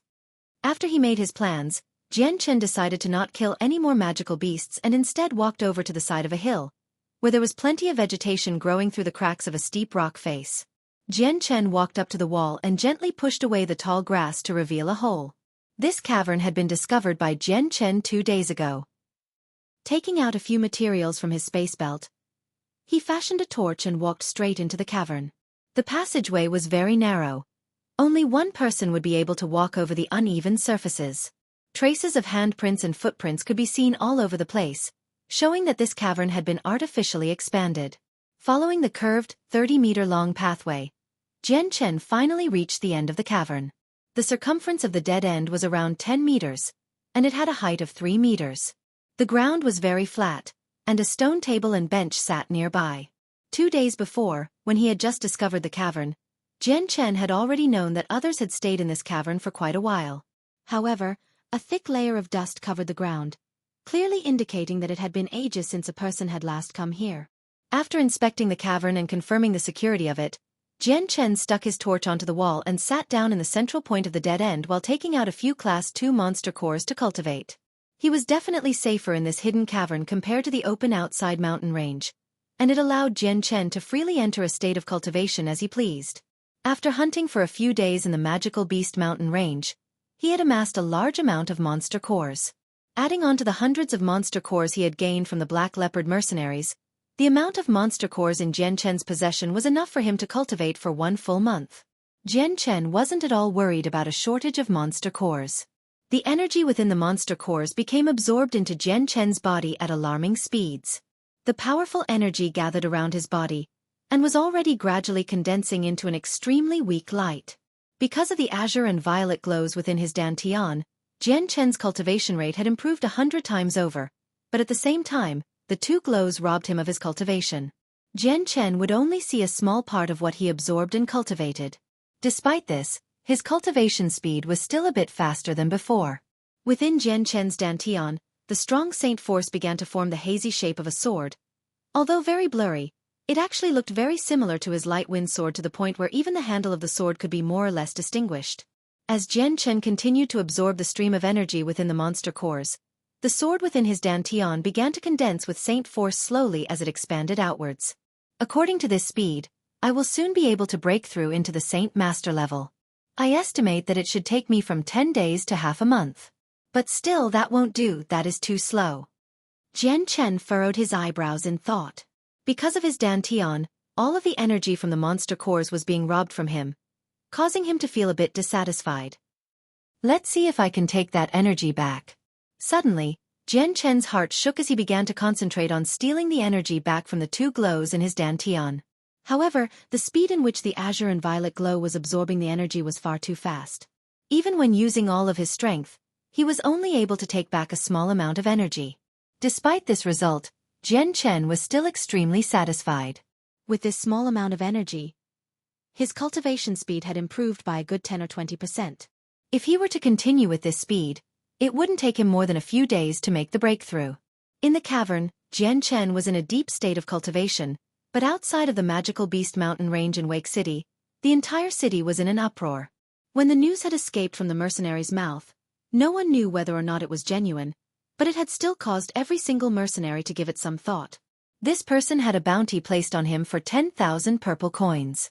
Although he was in the magical Beast Mountain range, he was alone and badly injured, so his strength would be sharply declining.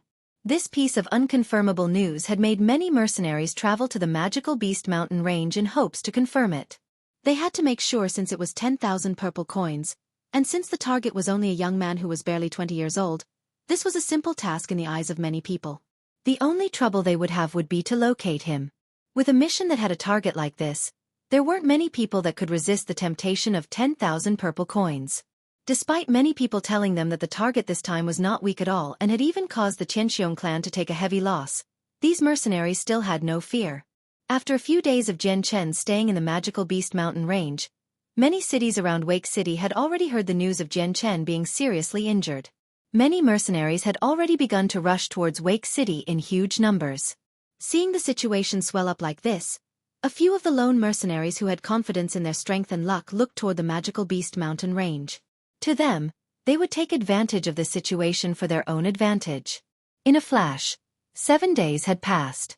In the caverns of the magical Beast Mountain range, Jian Chen was sitting with his legs crossed on the ground while he cultivated. The torch on the wall had long since been extinguished, causing it to be completely pitch dark to the point of not being able to see his hands in front of his face. These past few days, Jian Chen had been in a cultivational state for almost the entire time. With the continuous increase in his inner saint force, Jian Chen could clearly feel that his strength was improving by leaps and bounds. While he had cultivated, he didn't move a single inch, aside from the times he needed to change the monster cores in his hand. Although once he swapped the monster cores, he would go straight back to cultivating. Jian Chen hadn't eaten a single meal or took a sip of water while cultivating. He had sunk into such a deep meditational state that he had almost felt no hunger or thirst.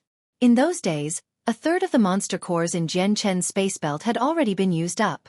Surrounding him was the dust left behind by the spent monster cores piled up in a fine layer, especially on his crossed legs.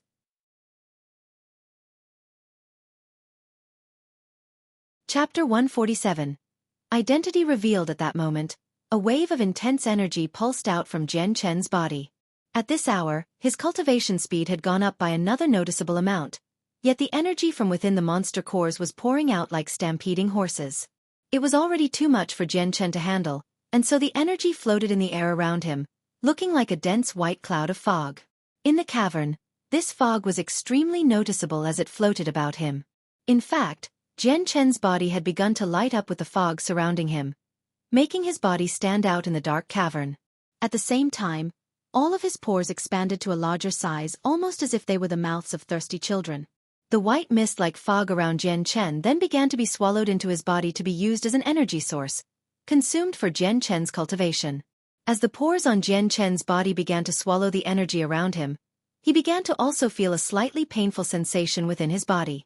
It was almost as if he had multiple insects crawling around his body and taking bites.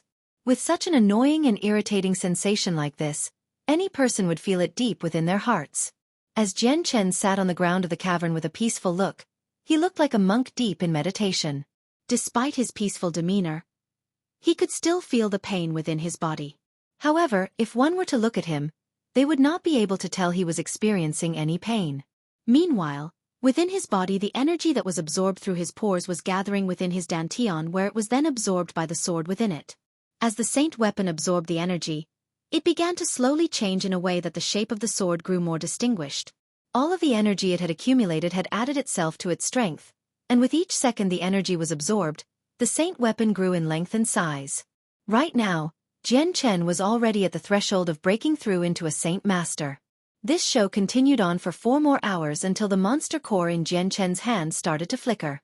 Immediately, Jian Chen took out a few Class 3 monster cores and began to cultivate again. Time slowly but silently went by, and not too long after, half of the day had been spent. Within the darkness of the cavern, the hazy figure of Jian Chen could be seen cultivating while the white, fog-like energy grew even more condensed, to the point where it was lighting up like moonlight.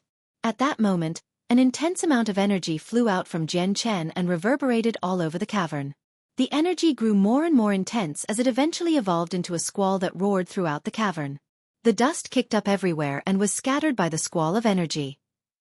All of the dust surrounding Jian Chen had been blown in every direction as the white fog swirled around frantically, before finally entering Jian Chen's body. In the blink of an eye, Jian Chen had completely absorbed it all at a pace that was far faster than his original speed. With his current strength, he had finally made the breakthrough from a great saint to a saint master. Just as Jian Chen had made his breakthrough into the next level, the 2 glows within his dantian had suddenly stopped stealing the energy from Jian Chen. Jian Chen slowly opened his eyes from his sitting position when all of a sudden a weak, mysterious glow came out from his eyes. Although it was weak, in the darkness of the cavern, it was very noticeable. Feeling that the saint force within his body was incomparably stronger than it was before, Jian Chen let loose an excited smile. Immediately, he brought out his light wind sword to his hand, which emitted a weak glow of light from its blade that dispersed the nearby darkness. An amazing glow gleamed within Jian Chen's eyes as in the next moment, a large amount of silver light was released from the blade as a strong amount of sword qi appeared. Lunging forward, the light wind sword was thrust through the air as a small amount of sword qi separated itself from the sword and shot toward the cavern walls with amazing speed. Within the dark cavern, that silver glow of sword qi shot out like lightning towards the cavern wall without a sound. The moment it struck against the wall, the sword qi disappeared, but not before leaving behind a hole from its impact. Jian Chen's body wavered slightly as he flew toward the wall like a demon possessed and struck out with his sword. Pisse. Following the loud sound, the cliff that was stabbed by the light wind sword seemed almost as weak as tofu. The entire blade of the light wind sword had completely inserted itself into the wall, and only the handle could be seen. The moment the light wind sword had stabbed into the wall, Jian Chen hadn't felt the slightest amount of obstructions from the momentum, making him feel as if the wall was a piece of bean curd instead of a stone wall. Although Jian Chen could easily stab into a stone wall in the past, it was not as easy as it was now. Slowly pulling out his sword, Jian Chen's heart was filled with confidence. If he were to go against Tianxiong Lai, although he might not win against him, he would at least be able to put up a good fight. Now that his strength was at the Saint Master level, Jian Chen was no longer worried if he were to come across a group of mercenaries. Even if there was a great Saint Master within their ranks, he would at least be able to run away if need be. Recollecting his light wind sword, Jian Chen dusted himself off from all the dust and ignited the fire once more, basking in the glow of the fire instead of the darkness for once. When Jian Chen exited from the cavern, 5 days had already passed. The intense sun was floating high in the sky, indicating that it was noon. Jian Chen calmly looked around himself before setting off in a random direction. I hope that mercenary from the Black Leopard mercenaries did not let me down. Walking into the tall grass-infested forest, Jian Chen muttered to himself. Now that he was a Saint Master, his fighting strength was much higher, and within Wake City, there would definitely be very few people that could contend with him. Jian Chen began to idly stroll through the magical beast mountain range. In this part of the mountain range, Class 2 and 3 magical beasts often strolled through the area. In the past, Jian Chen had to be careful as he walked through this area. But now, as long as he didn't come across another monster on the same level as the golden-striped silver snake, even if it was a Class 3 magical beast, he wouldn't have to worry. Just then, Jian Chen's ears trembled as he heard the soft sound of chatter from the direction in front of him. Jian Chen's line of sight was obstructed due to the extremely dense vegetation, and couldn't see who was talking beyond the trees. Harry, we've been searching this area for days and circled around the magical beast mountain range many times already. And yet we've still haven't come across anyone that looks like Jian Chen. Do you think Jian Chen is still here? What if he already escaped without a trace? Fiji, you can stop your complaining. The magical beast mountain range is huge with wild grass everywhere. Searching for a single person in this place is difficult. Surely you understand that. Besides, the reports say that Jian Chen is heavily injured. Even if he wanted to run, he wouldn't be able to go far. I'm not even sure if he's currently hiding somewhere trying to heal, that's right. I'm sure that Jian Chen's hiding somewhere with heavy wounds not daring to come out. But it's still so troublesome. Many people have already entered the mountain range, and if Jian Chen wasn't in a secret hiding spot, he would have long since been discovered by a group of people or even eaten by a magical beast. There's some truth to that, but we better slowly look for now. Even if we don't find him, we'll be able to kill a few magical beasts and take their monster cores to cultivate with. As soon as that last line was spoken, the group pushed past some tall grass and walked out onto the road where they could see Jian Chen clearly in front of them. They could see Jian Chen wearing animal leather and his face hidden by the accumulated filth of his time on the mountain range. The moment they saw Jian Chen, the mercenaries looked blankly at him. At the same time, Jian Chen took in the group in front of him. There was a total of 7 or 8 people in front of him with their ages looking to be around 30 years old. Their faces had traces of sweat and filth and their clothes were in a tattered condition, showing that they had been staying in the magical beast mountain range for a few days at the very least. One of the mercenaries walked forward to speak to Jian Chen. Fellow friend, judging from your appearance, I presume you've been at the magical beast mountain range for quite some time now. Jian Chen's face revealed a smile as he replied. That's right, I've been here on this mountain range for quite a few days. Then I'm not sure if this friend has heard about the most recent news from Wake City. The man asked Jian Chen as he looked at him. Hearing this, Jian Chen had a thoughtful look to him. This one is not sure if you are talking about the one named Jian Chen. Correct, it is indeed about him. It would appear that this friend has indeed come into this magical beast mountain range looking for Jian Chen. Judging by your appearances, I presume you've been in the mountain range for longer than we have. But perhaps, do you know any news about Jian Chen? The mercenary said. News about Jian Chen. Jian Chen's smile grew strange as he nodded. You've asked the right person. Indeed, I know the whereabouts of Jian Chen. What? You know where Jian Chen is? Hearing this, the entire group of mercenaries were startled. Due to the words from this mercenary, everyone adopted a joyous expression on their faces. This was what they had wanted to hear, but they hadn't expected to hear it from this animal hide-wearing mercenary. They didn't think that this question they had thrown out casually would be answered in such a way. Fellow friend, where might Jian Chen be, this one asks. A mercenary asked impatiently. To him, Jian Chen was like a mountain of gold, and so he didn't bother to think if he had the strength to fight him. Jian Chen was still smiling as he slowly said, "Not even far away, but right in front of your eyes." Jian Chen looked at them with a curious stare. Seeing so many mercenaries trying to find me, it would seem that the 10,000 purple coin bounty from the Tianqiong clan has enticed many people. Jian Chen thought to himself. Not far away, but right in front of our eyes. Hearing Jian Chen, the mercenaries all repeated what he said under their breaths in thought. Very quickly the mercenaries came to a realization as they snapped their heads at him and stared in disbelief. What? You're Jian Chen.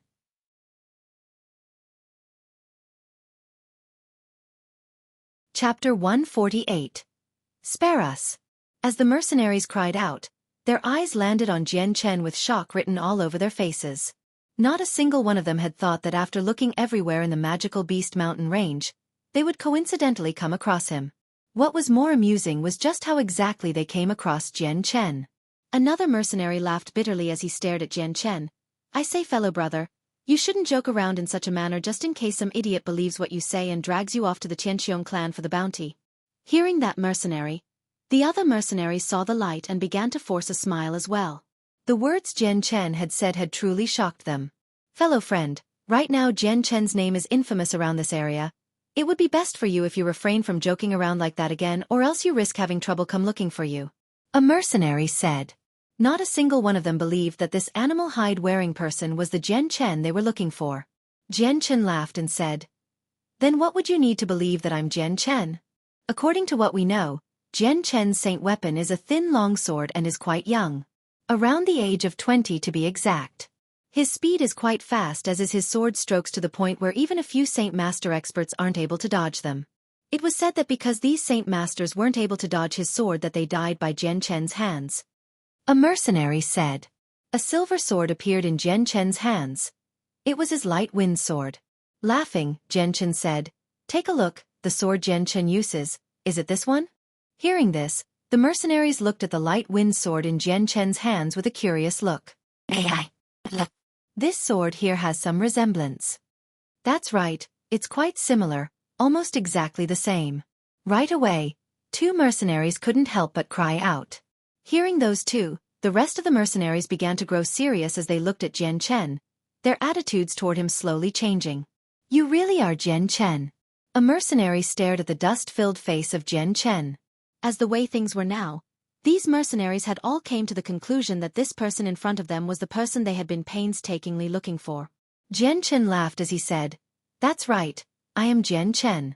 The Jian Chen that has been chased by the Tianqiong clan.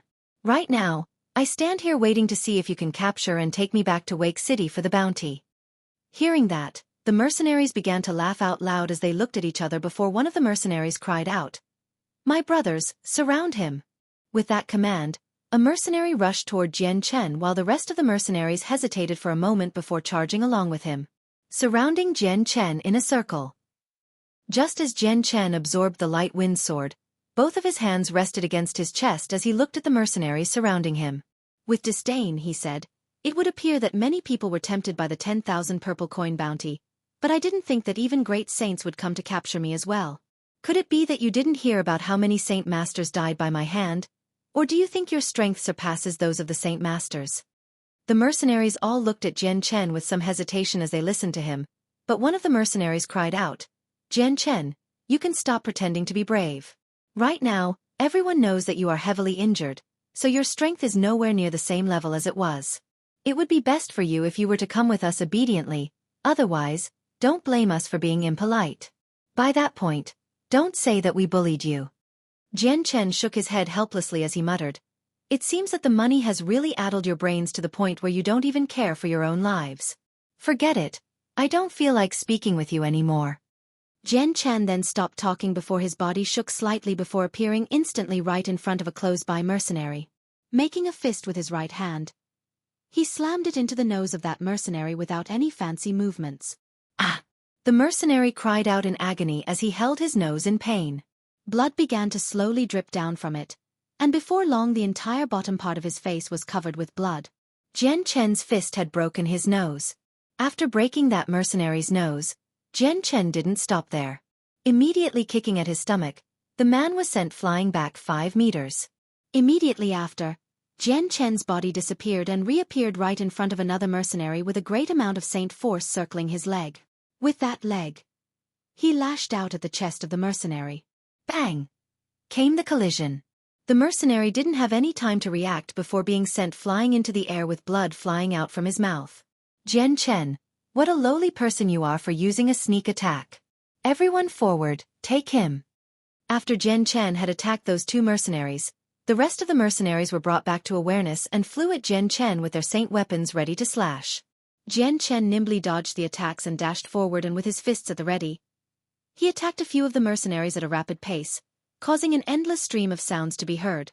Now that Jian Chen was a saint master, he could easily take care of those at the great saint level without using his light wind sword. Every sword user thought their swords to be extremely important, and many viewed the sword to be akin to their second life.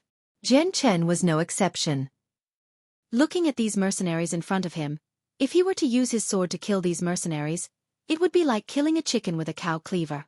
Despite Jian Chen utilizing the art of Chinese boxing, these mercenaries were still powerless to respond.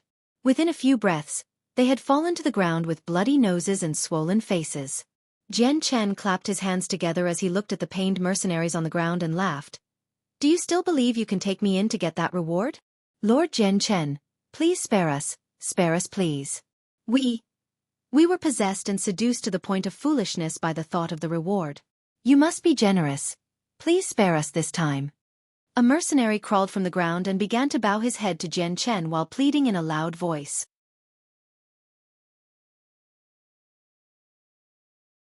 Chapter 149. Meeting the Zhou mercenaries once more. Highlight above for chapter title. Seeing the mercenary continuously bow his head, Jian Chen furrowed his eyebrows. These types of people were the ones he couldn't stand the most. Fiji, what are you doing? Hurry up and get up. You're throwing away our face. Even if we die, that will be it. What use is there to fear? Seeing that mercenary continue to bow his head down at Jian Chen, one of the other mercenaries couldn't help but curse at him. Fiji, you cowardly bastard. In my entire life I have never seen such a brother like you. The mercenary called Fiji who was kneeling had caused the rest of his mercenaries' friends to look on at him with an extreme amount of disdain. Jian Chen looked at the mercenaries who were shouting at Fiji with some admiration. For those who clung to their lives so cowardly like Fiji, Jian Chen held them in contempt the most. Do you have something to say still? Jian Chen ignored the one who was bowing his head and looked at the other mercenaries. Hearing that, the mercenaries looked at each other with a sorrowful look of regret. They clearly knew that they were under Jian Chen's mercy, but it was most likely that they would stay within the magical beast mountain range forever without being able to see tomorrow's sun. Whether you kill us or cut our flesh, do what you wish, there is nothing more to say. A stubborn mercenary said firmly. Jian Chen had brought them to heel by using his fists and legs alone. This type of strength had caused them all to consider running away, but they clearly knew within their hearts that running away would have practically no chance of success. I'll give you all one chance to live. Hand over all of your Class 2 monster cores, and you may go. Otherwise you will all die here. Pick now, I will wait for your decision. Jian Chen said gently. Faced with that decision, none of the mercenaries hesitated at all. Immediately nodding their heads, they all obediently took out every single Class 2 monster core from within their space belt and piled them all together neatly. Although they were all very reluctant to part with them, they weren't stupid and knew that this wasn't the time to be stingy. Jian Chen swept his gaze over the pile where there weren't even over 10 Class 2 monster cores. Now hand over the monster cores. Obediently, one of the mercenaries scooped up the monster cores from the ground and placed them all within Jian Chen's hand. Once Jian Chen took the monster cores in his hands, he waved them away. Go on then, I'm feeling generous today. I may be letting you go, but if we meet each other again in the same situation, don't expect it to be the same. The mercenaries didn't bother to stay around and ran with their tails between their legs. Seeing the mercenaries disappear into the forest, Jian Chen smiled as he stored away the Class 2 monster cores within his space belt. Kneading his fists, he muttered to himself, I don't know how long it has been since I've used my fists to attack people. Although it feels a little weird, it's not all that bad. For these mercenaries, killing Class 2 magical beasts for their monster cores is not an easy task. I've taught them a lesson, but since this is their only source of Class 2 monster cores, this will definitely not be the last time I will see them. Sooner or later, many more people will come by this way. Haha, I don't know how many people there will be, but with a prize of 10,000 purple coins, I hope that even stronger people come.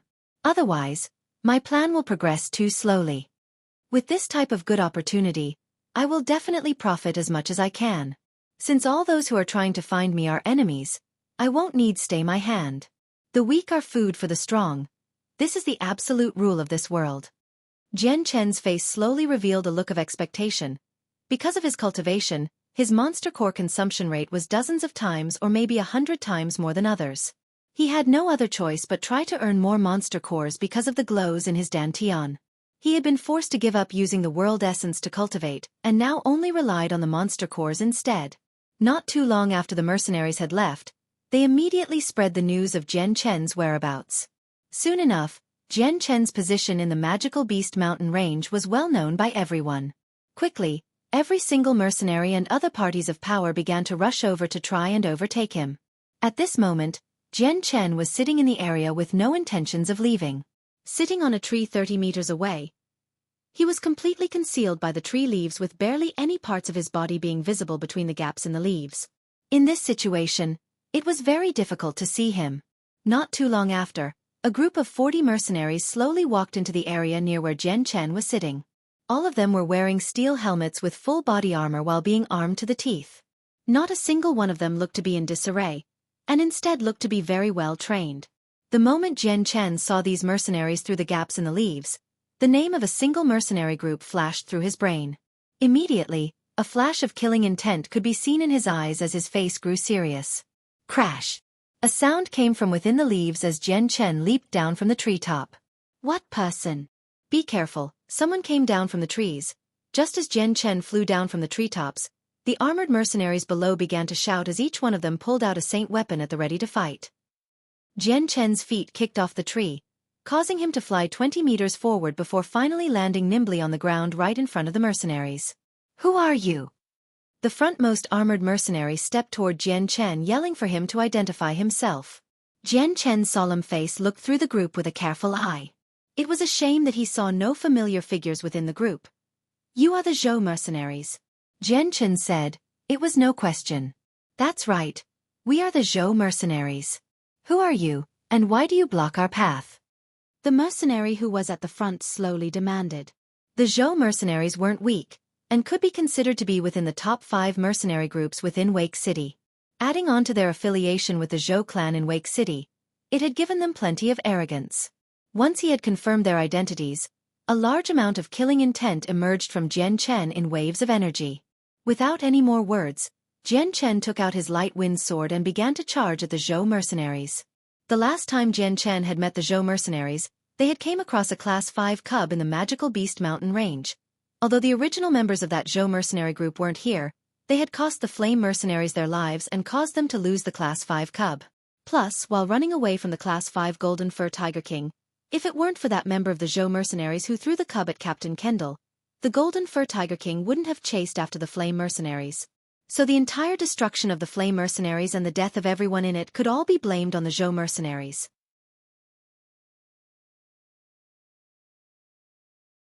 Chapter 150. Extermination. Jian Chen quickly closed the 10 meters between him and the Zhou mercenaries. With his light wind sword, he thrust it toward the frontmost mercenary's throat in hopes to kill him. In a flash, the sword had found itself right in front of his throat. Seeing the sword come at him with incomparably fast speeds, the leader's face underwent a drastic change as he realized that he wasn't able to react in time to block with his own saint weapon. Hastily, he twisted the entire top half of his body to dodge this fatal sword strike, and without hesitation, he retreated backward in order to gain some distance from Jian Chen. Even after Jian Chen's attack had failed to land, his face did not waver at all. Continuing onward, he dashed forward toward the other Zhou mercenaries ahead of him and lashed out with his light wind sword and stabbed 4 great saints through their throats in a flash. Their armor was of no use as Jian Chen had speared through the steel metal as if it were tofu. To make a long story short, in the instant that the 4 mercenaries were killed, the other Zhou mercenaries hadn't even had time to react. From the moment Jian Chen had moved his hand to the moment the 4 mercenaries had been killed, the other mercenaries didn't even have time to breath. "Stay your hand." The first mercenary that had dodged Jian Chen's blade cried out. After seeing how fast Jian Chen had struck out, he had realized how strong he was. He would not be an easy opponent, so at this current moment, there was no way the Zhou mercenaries would want to fight against this person without reason. However, Jian Chen had turned a deaf ear toward him. The Zhou mercenaries were already on the top of his to-kill list. His light wind sword flashed continuously as it wreaked havoc on his surroundings, his blade almost resembling the death god's scythe that reaped the lives of the Zhou mercenaries without mercy. The great saints of the Zhou mercenaries simply had no chance to defend themselves. They weren't able to catch sight of the blade and thus were stabbed straight through the throat. Even the saint masters among the Zhou mercenaries could only defend themselves against a few strikes before Jian Chen claimed their lives with his light wind sword as well. Jian Chen's strength against saint masters was far stronger than it was before his breakthrough now. These saint master experts would no longer have the ability to harm Jian Chen, and just touching his clothes would already be a difficult task. Jian Chen's figure constantly flickered as he traveled in between mercenaries, almost as if he were creating doppelgangers of himself. As he paid attention to his surroundings, each strike toward his body was carefully predicted and dodged. While he was able to injure the enemies around him, his enemies weren't able to do the same to him. Jian Chen's attacks were incomparably sharp beyond anyone's imagination. In the midst of 40 mercenaries, Jian Chen had already stabbed and killed 20 mercenaries within the span of a few seconds, some of which were saint masters. Seeing how Jian Chen didn't even expend much energy after killing 20 mercenaries so quickly, the leader of the Zhou mercenaries had felt an icy cold fear within his heart. Hidden behind his stone-cold helmet was his pale face. In his mind he had felt a great deal of puzzlement. He didn't know just when the Zhou mercenaries had offended such a strong person, but without even saying a single word, this person had attacked the Zhou mercenaries ruthlessly. The leader was unable to keep calm and think about what to do, but his brain had quickly come to a conclusion. Immediately turning around, he made a decision to run away. He knew in his heart that he was completely powerless against the great display of strength shown by Jian Chen. Even if he were to stay behind, he wouldn't make much of a difference and would only die there. So if death were to be the case here, he would rather take the chance and run away. Before he could even run 20 meters away, the figure of a person quickly appeared right behind him with an extreme amount of speed. In the blink of an eye, the person had already caught up with him as the silver glint of a sword left behind a brilliant glow of light as it arced toward the escaping figure. The leader of the Zhou mercenaries was a peak saint master, so the moment he felt an extraordinary amount of sword qi, he immediately ducked onto the ground and rolled away without looking backward. The moment both of his hands hit the ground, he pushed himself back up onto his feet as a long spear simultaneously appeared in his hand. With a large amount of saint force encompassing the spear, he stabbed toward Jian Chen. Jian Chen swayed slightly instead of dodging away and kept charging towards the leader once more. His arm shook as the light wind sword covered the entire area with its bright glow, causing everyone who looked at it to be dazzled at this seemingly unreal experience. Against a sword whose light seemed to encompass the entire sky, the peak saint master expert didn't know what he should do to protect himself. In that moment of hesitation, the silver blade of Jian Chen reappeared from within the glow and stabbed straight through his throat. Bang! Jian Chen kicked at the leader's chest, causing him to fly far backward. Holding onto his bloody light wind sword, Jian Chen ran toward the remaining Zhou mercenaries in an effort to kill them. Jian Chen had no intention of letting a single member leave this place alive. Captain Chen Yunlong has died. Captain Chen Yunlong was killed. Captain Chen Yunlong has already been killed. Everybody run. The death of their captain had caused every mercenary to feel an extreme amount of fear within their hearts as everyone began to lose their fighting spirit. Against Jian Chen, who seemed like a god of death, their courage was almost non-existent. Throwing away their helmets, they began trying to escape. After Jian Chen had killed some of the members, the remaining few had all started to run away with all their strength in every possible direction. Although Jian Chen wasn't slow, killing every single mercenary in this case wouldn't be an easy task. Humph! You Zhou mercenaries won't leave this place alive. Jian Chen's eyes had a glow of killing intent behind them as he instantly began to pour out sword qi in tremendous waves from his sword. Immediately, the light wind sword separated from Jian Chen's hand as it flew out with tremendous speed. transforming into a silver ray of light, it began to fly toward the closest mercenary in an attempt to kill him. At this moment, Jian Chen didn't care about keeping his soul sword a secret. He just wanted the entire Zhou mercenaries to be destroyed. The light wind sword shot through the air like a silver streak of light throughout the area as it stabbed through the throats of all the mercenaries who were trying to escape. In a matter of seconds, the remaining 10 mercenaries had all fallen to the ground dead.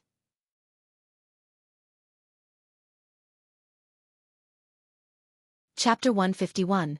This one is honored. The light wind sword nimbly flew through the air as if it had a mind of its own before returning to Jian Chen's hand once more. Jian Chen held out his arm to catch the light wind sword as it flashed toward him in a silver ray of light. It was already dripping with blood, but the tip of its blade could still be seen gleaming. Just as the light wind sword returned to his hand, the blood on the blade of the sword, almost as if it was alive, began to concentrate at the sword's tip. Drop by drop it fell onto the dusty ground below as the previously bloody light wind sword became clear once more. The seemingly mirror-like metal reflected light off of the blade and radiated a hazy white glow of silver light. The forest was basked within its glow and would have dazzled the eyes of anyone that saw it. Sweeping his eyes over the mercenaries, he used his light wind sword to poke at the bodies before taking their space belts away. Carrying the space belts, he walked on over to a clean area to sit down. As he walked over, he continued to pick up the space belts of the dead Zhou mercenaries, and in a short moment, he had accumulated a small pile of space belts. After he had collected every single space belt and piled them together, Jian Chen absorbed the light wind sword back into his body. One by one, Jian Chen began to inspect the items within the space belts for the money and monster cores and letting it stack up into a single pile. In a few moments, the 40 space belts had been inspected, and by Jian Chen's side, there was a small pile of monster cores and money. There were a total of 300 monster cores. Most of them were Class 2 monster cores with a Class 3 monster core for every 10 Class 2 monster cores. But there wasn't a single Class 4 monster core to be seen.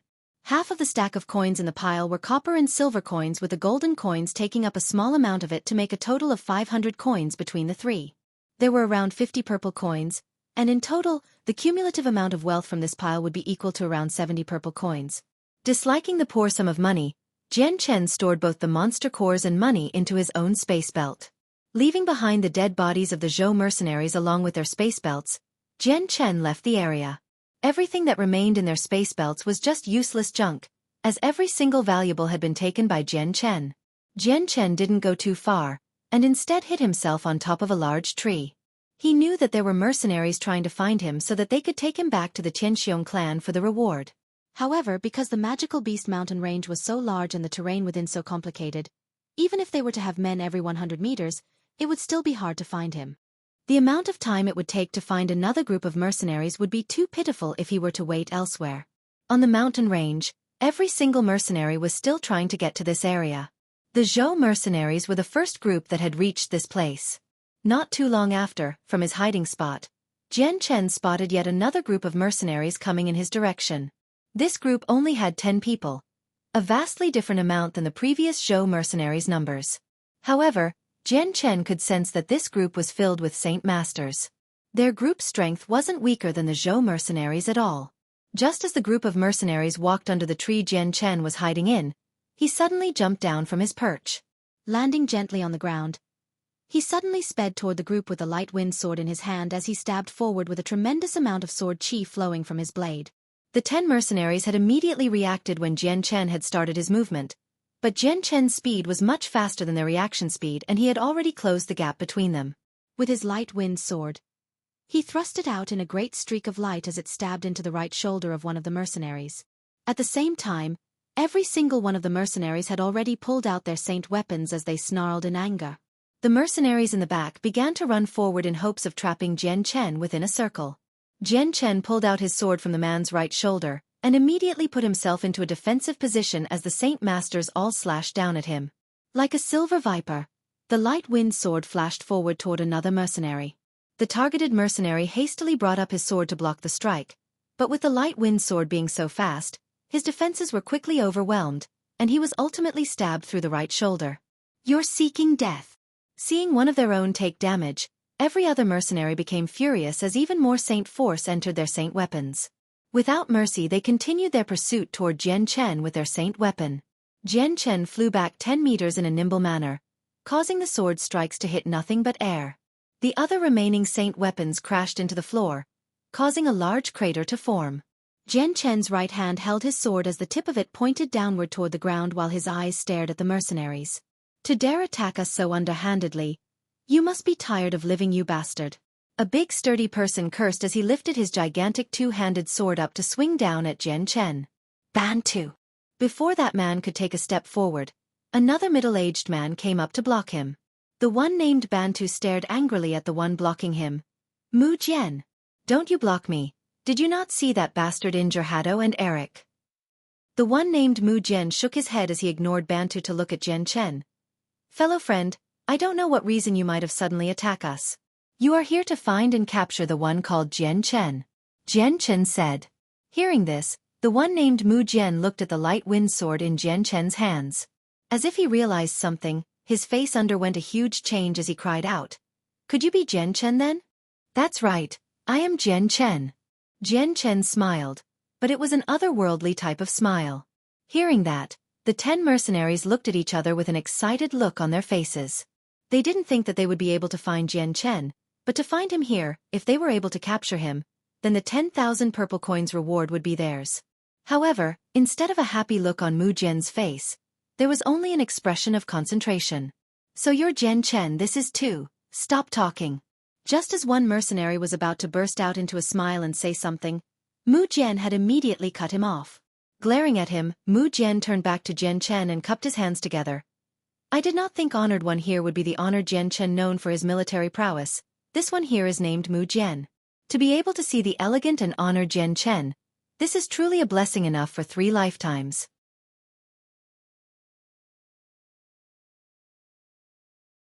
Chapter 152. Indecision. Jian Chen laughed and spoke. You praise me too much. Honored Mu Jian truly praises me too much. I suppose your group of men entered the magical beast mountain range to find me as well. That's correct, we came to capture you. The one Mu Jian was holding back had spoken out loud. Hearing the man speak, Mu Jian's face changed before staring angrily at the man behind him. On the man's face was a look of confusion, and did not understand what was happening. Mu Jian cupped his hands together as he faced Jian Chen once more and laughed. Honor Jian Chen, this one and my friends did indeed enter the magical beast mountain range, but it was to watch the excitement. We never had the idea of trying to capture the honored Jian Chen. I hope that you won't misunderstand us. Misunderstand? Jian Chen couldn't help but laugh. If I didn't hear incorrectly, then I just heard your friend over there say your group wanted to capture me. For this reason, how could I not misunderstand you? Hearing this, Mu Jian had an embarrassed look on his face. When they entered the magical beast mountain range, they really did want to capture Jian Chen. Although they had heard about Jian Chen's strength and how so many saint masters had died by Jian Chen's hands, they had thought it was a rumor. Every man had always mistrusted rumors, and Mu Jian and his group was no different. But the moment Mu Jian had personally seen Jian Chen's strength, he could see that none of his companions could be an opponent for Jian Chen. Even if they had the superiority in numbers, that didn't mean a guaranteed capture of Jian Chen without them taking on heavy losses as well. He was also truly aware that if Jian Chen had been serious in taking the lives of his companions, they would have long since been lying down on the ground. Because of that, Mu Jian had already given up on thinking about trying to capture Jian Chen. At this very moment, he didn't want to enter a conflict with Jian Chen, otherwise, they would take on heavy losses. Seeing the silent Mu Jian, Jian Chen spoke up once more. I don't wish to kill the innocent randomly. If you hand over all of the monster cores within your space belts, then you can purchase your life back. If you don't, however, then don't blame me for being merciless. Suddenly, a glint of murderous intent made it to Jian Chen's eyes. Hearing this, every single one of the mercenaries revealed an angry yet disdainful expression. Among the 10, no one except for Mu Jian had that clear expression of understanding. Jian Chen, you're a despicable person that only knows how to use dirty tricks. What qualifications do you have to say something like that? Come and eat Uncle's sword. Jian Chen's words had angered many of the people there, and immediately, the sturdy man behind Mu Jian had brought out his giant sword in anger as he charged at Jian Chen. Hold up. Mu Jian tried to block the man without caring for the anger in his eyes. Turning around to look at Jian Chen, he spoke. Jian Chen, we became enemies by accident. Could it be you're still going to force us in this way? Jian Chen began to laugh coldly. I already told you. Leave behind your monster cores, and you may go. Otherwise, I won't stay my hand. He paused for a moment before he said, however, if you make a move against me and suffer casualties, don't blame me. Jian Chen's words had left no room for argument, causing Mu Jian to feel extremely gloomy as he said, it's just as they said, everything must be given up without a word. Honor Jian Chen. You're being too excessive. One space belt was filled with the monster cores that they had risked their own lives to attain from killing magical beasts and accumulated after a long period of time. Mu Jian knew that if he were to fight with Jian Chen, then there would definitely be a loss, but at the same time, giving all of his hard-earned monster cores to Jian Chen was an impossible thing. Mu Jian, what are you doing spouting bullshit with him? Hurry up and capture him, he wants to take all of our monster cores by himself, what a huge joke that is. A golden-haired man spoke with a huge amount of disdain.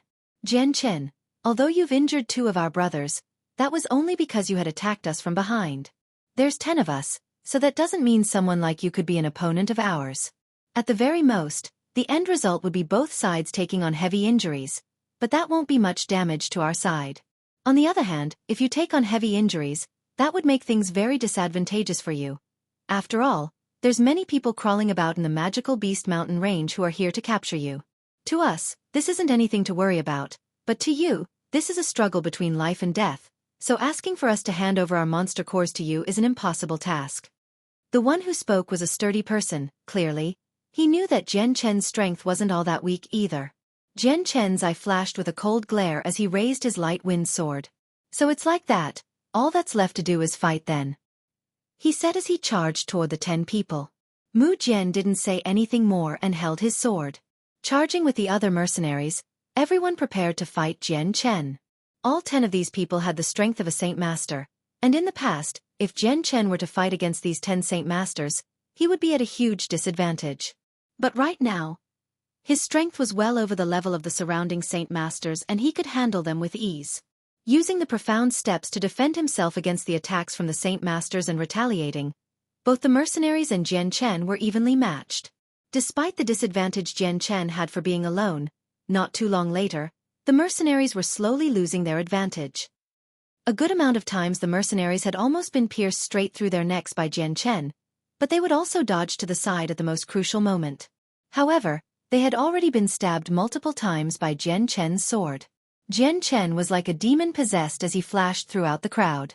Each time he disappeared and reappeared, he would attack from almost every direction with a light wind sword that emitted a strong amount of sword qi.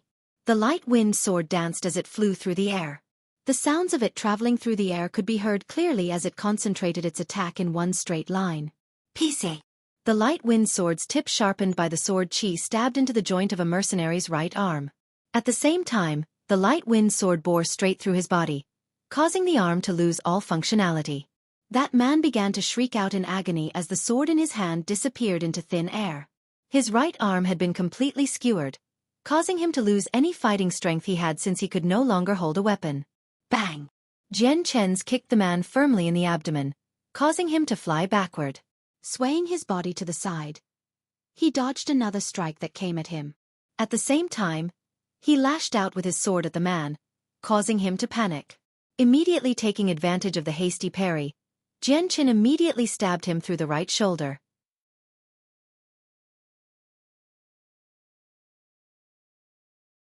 Chapter 153.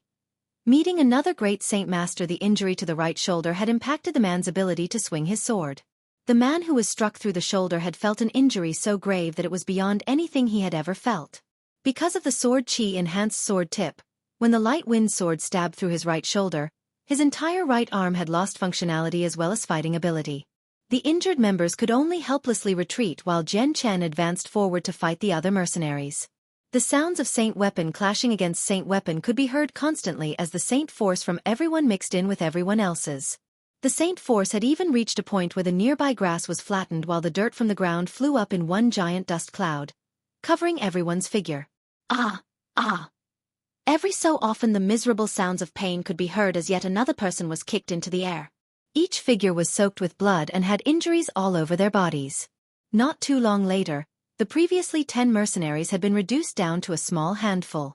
Jian Chen's figure had been constantly slashing at his opponents in a fierce manner, but there was not even a single wound to be seen anywhere on his body. Blocking the downward slash of a sword, Jian Chen's light wind sword streaked forward and stabbed into the right shoulder of another mercenary. I don't wish to slaughter the innocent, so I'll give you one last chance to go.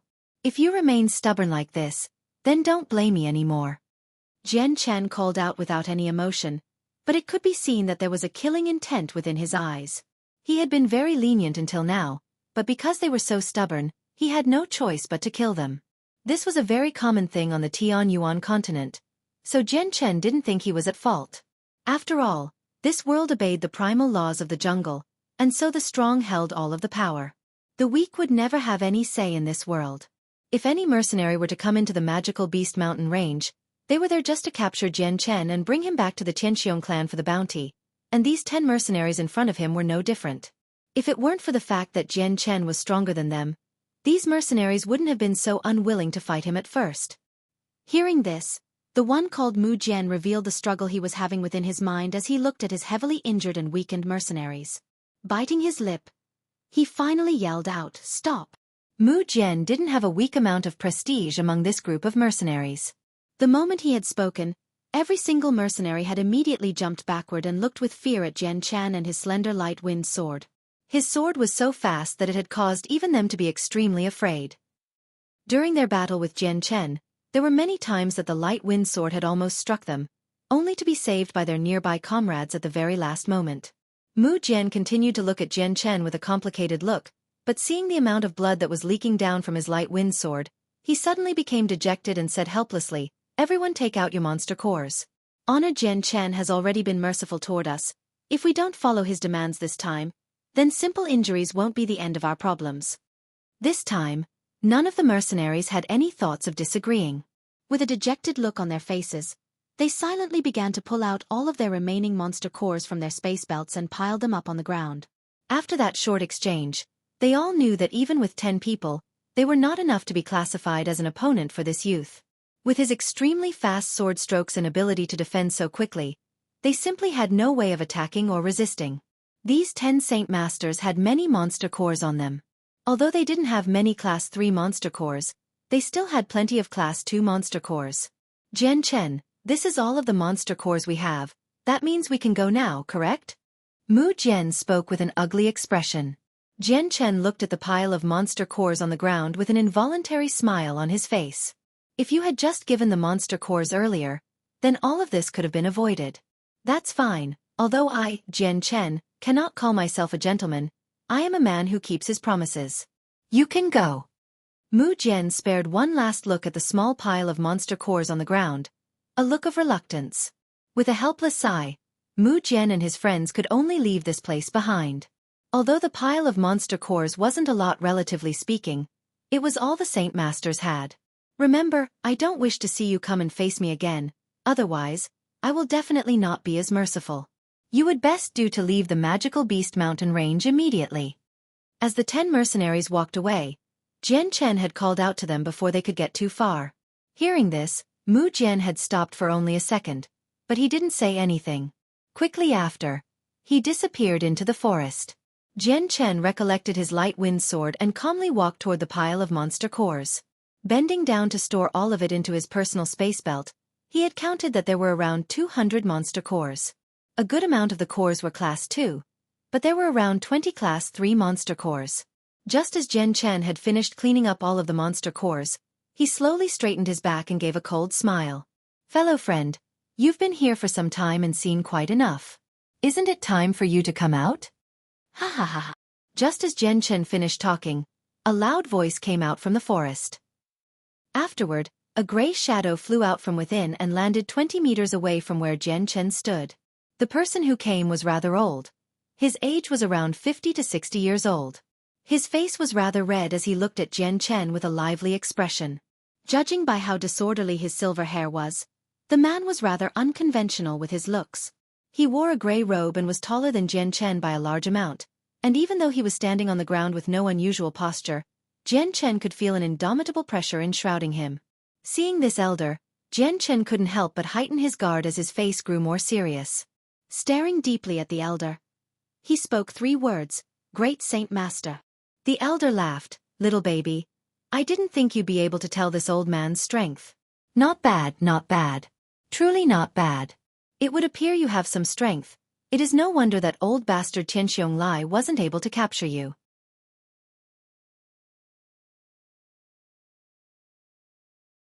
Chapter 154, Killing a Great Saint Master Part 1, Jian Chen sucked in a deep breath.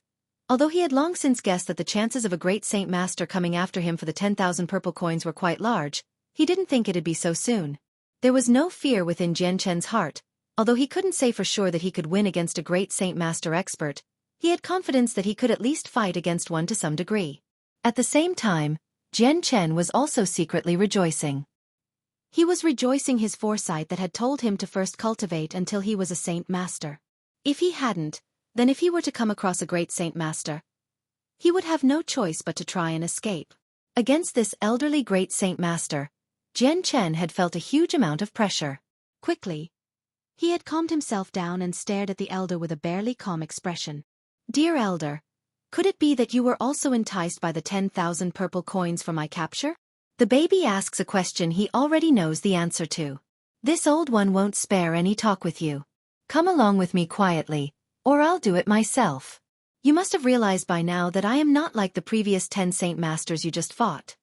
The elder casually looked at Jian Chen, but he did not see Jian Chen as an opponent. Jian Chen let out a sneer as the light wind sword reappeared within his right hand. As he grasped the hilt of the sword, the tip dragged against the ground as he spoke. Waiting to be captured and delivered was never my style. Dear elder, this one thanks you for your smart idea. Suddenly, Jian Chen disappeared into a blur with only the smallest of traces of his figure as he flew toward the elder. In a split second, the 20-meter gap between the two was quickly closed as the light wind sword began to emit a strong amount of sword qi and stabbed at the elder's throat. The careless expression on the elder's face was gone in an instant and was replaced by a serious one. His palm began to envelop with a strong amount of saint force before condensing into a foot-long dagger. In the elder's hands, it shone coldly as it greeted the light wind sword's approach. The light wind sword and the elder's dagger collided against each other with a large sound. Immediately a large wave of saint force emerged in waves from the impact and spread out in a circle around them in a manner that was noticeable to the naked eye. As it rippled away from the two fighters, the surrounding grass was immediately flattened as the wave of saint force rippled over it. It had even kicked up a dust cloud from the ground and immediately caused visibility to be lowered. A slight hum could be heard from Jian Chen's throat as he was forced to fly back a few meters. For every step, a deep imprint could be seen in the dirt. The strength of a great saint master is indeed very strong. I didn't think that even after making a breakthrough to the saint master level, there would still be such a wide gap between the two. Jian Chen muttered. With this current exchange with the elder, it was Jian Chen who had been at a disadvantage. After all, in a battle of strength with saint force, how could Jian Chen who was only at the saint master stage contend against the elder who was at the great saint master? Yet, Jian Chen was also secretly delighted. After making contact with the elder, he had realized just how wide that gap in strength was, and how close he was to the elder's level, making him quite happy. On the other side, the elder's face grew even more serious as he looked at Jian Chen and spoke solemnly. The baby here seems to be quite complicated. It seems that if this old one wants to capture you, then this old one better put in more effort. Jian Chen's face carried a cold smile. Even if you do everything you can, you won't be able to capture me. The elder laughed with a chilling smile. The baby knows how to talk big, then allow this old one to observe and see just how strong you are. After he had finished speaking, the elder's dagger exploded with saint force. Following that explosion of energy, the elder suddenly disappeared and then abruptly reappeared right in front of Jian Chen with his dagger ready to pierce through Jian Chen's heart. Because the elder was a great saint master, Jian Chen didn't dare lower his concentration. The saint force within his body began to circulate and gather around the light wind sword within his right hand. Forming a white haze of sword qi over the blade, Jian Chen swung his sword at the incoming dagger. Suddenly, another explosion of energy could be seen as the shockwave was sent throughout the area. The dirt on the ground was sent flying into the air as the clash of saint force immediately pressed against the ground. Countless plants were uprooted and sent into the air. In one strike, Jian Chen was once again sent flying back a few steps while the elder was once again unaffected and instead chased after the retreating Jian Chen with his dagger aimed at Jian Chen's heart. Jian Chen's body shifted to the side, causing the dagger to harmlessly slice past his clothes. After, the light wind sword Xueqi enshrouded the elder within, and in a split second, he had lashed out 10 times with each sword stroke aimed at various parts of the elder's body. The elder brought back his dagger and brandished it in front of him, defending himself against the various strikes. Ding ding ding ding. The sounds of the weapons clashing together could be heard as the light wind sword and dagger continuously hit each other in a split second. Suddenly, the elder retreated fiercely as the robe he was wearing was no longer in a completely intact state. On his chests there were a few scars that were leaking blood. From the other parts of his robes, a few strands and patches were already falling down to the ground. Even on top of his head, a few strands of his hair could be seen drifting in the wind after being cut. Right in front of him, Jian Chen did not look to be in a better state. Although there wasn't any injuries on his body, his face was a morbidly pale shade. Seeing how his clothes had been ripped apart in such a manner, the elder looked at Jian Chen with a calculating look. "You really can't see a favor when it comes. Don't blame me when I don't show mercy then." Jian Chen only laughed. "Many Saint Masters have died by my sword, but never could I claim to have killed a great Saint Master with my light wind sword. Today you shall be the first." How arrogant! The elder snarled as he sped toward Jian Chen without any further words to be said.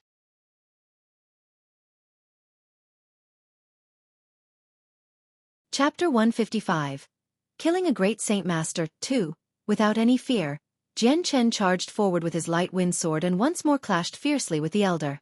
This time, Jian Chen had used his entire strength and profound steps to clash against the elder. Using his light wind sword to stab at the elder continuously, he simultaneously dodged each and every strike from his opponent. From the beginning of this new round, he had avoided clashing his weapon with the elder's, and it was only when it was impossible to dodge that he used his sword to defend. The elder's control over his dagger was superb, and it was almost as if he had reached the absolute pinnacle with his weapon. Almost as if each strike was an act of perfection, the dagger always flew straight toward Jian Chen's heart. The two fighters traveled back and forth throughout the area. Their movements had kicked up a strong breeze. Already, the breeze was starting to become a strong gale that threatened to uproot the surrounding grass and send it flying into the air. The two continued to go at each other, but under the fine control of Jian Chen, his own saint weapon had rarely crashed against the elder's dagger. With each passing moment, the elder was getting more and more depressed. He was feeling a deep pit of anger within himself. His strength was clearly higher than that of his opponent, but because his opponent had the slight advantage in speed and also boasted a superior reaction time, there were plenty of times when the elder was unable to find a solution to do anything. There were also many times where even with his Saint Master strength, the terrifyingly fast speed of the sword had left the elder at a critical junction between life and death. Little baby, you call yourself a male yet you fight an elderly person without hesitation to such a degree. Just what point is there to that? The elder barked out with anger as he couldn't handle this battle any longer. Hearing this, Jian Chen had a small smile on his face. To try to get an easy and short merit, this was an unwise choice. Do you think I am that foolish? The elder was temporarily stunned without saying a word. A flash of killing intent quickly passed through his eyes as he quickly leaped toward Jian Chen once more with his dagger ready to kill him. Knowing that the elder no longer had any idea of letting him live, Jian Chen's eyes flashed with a tint of coldness before increasing his speed by a notch. The amount of sword chi in the air intensified and looked as if the entire area was covered within its shroud, which made it almost impossible for the two to find each other. With the increased amount of strength on Jian Chen's part, the amount of pressure on the elder was increased many times over. Despite being a great Saint Master with a good amount of speed, he was unable to match Jian Chen in almost any aspect and was constantly put in a state of panic. Whoosh! At the same time, a sword chi sharpened blade came out of the mist abruptly. The elder simply had no time to react, and so the sharp sword immediately cut through his right arm at the wrist. The pain from losing his right hand caused the elder to be stunned. Yet while he was stunned, the light wind sword had quickly flashed toward the elder's figure. The elder quickly held his dagger in his other hand in front of him to act as a form of defense as he tried to retreat backward. Suddenly, before he could get far, the elder came to a screeching halt as a bloody sword stabbed straight through his throat and protruded underneath his chin. He didn't know how or when Jian Chen had gotten behind him, only that his light wind sword had already stabbed straight through his throat, landing a killing blow. The elder's dazed eyes viewed the sword in his throat with a look of pure disbelief. He was utterly confused on how Jian Chen could sneak behind him without him noticing. Yet, the questions the elder had would never be answered as his body slowly locked up and fell to the ground. Both of his eyes grew wide and clouded over as a sign of death. Jian Chen pulled out his sword with a breath of air escaping from his lips. Fighting this great Saint Master had cost him a large amount of his energy, and after this fight, he was starting to breathe heavily. Absorbing his light wind sword into his body once more, he looked at the elderly figure on the floor. With a small sigh, he muttered, "To have dozens of years of cultivation destroyed in a single day, AI, there was no need for that. If only you didn't have greed seduce your heart into attacking me, you wouldn't have ended up like that." With that said, Jian Chen bent over to pick up the space belt on the elder and began to take out every item from within. The amount of monster cores within the elder's space belt didn't number more than the amount Jian Chen had, only having around 50 monster cores in total. However, the lowest ranked monster core was a Class 2 monster core. There was not a single Class 1 monster core in sight. Over half were Class 2 monster cores and 20 Class 3 monster cores. There was also a single Class 4 monster core. Aside from the monster cores, Jian Chen also counted around 70 purple coins worth of money. After storing the monster cores and purple coins within his space belt, Jian Chen turned over the space belt within his hand once more before realizing there was a piece of white fur within it. This piece of white fur was about the size of his palm. It was soft to touch and seemed extremely cozy to hold. There was also a warm sensation to it. This piece of fur. Jian Chen stared at the fur in his hand with some shock. Immediately throwing the space belt to the ground, he dove into his own space ring from within his space belt and took out a red embroidered pouch. This red pouch was the memento and family heirloom of the Bai clan that was handed down to him from his mother by Yun Tian. Jian Chen's fingers nimbly opened up the pouch to take out the piece of white fur from within.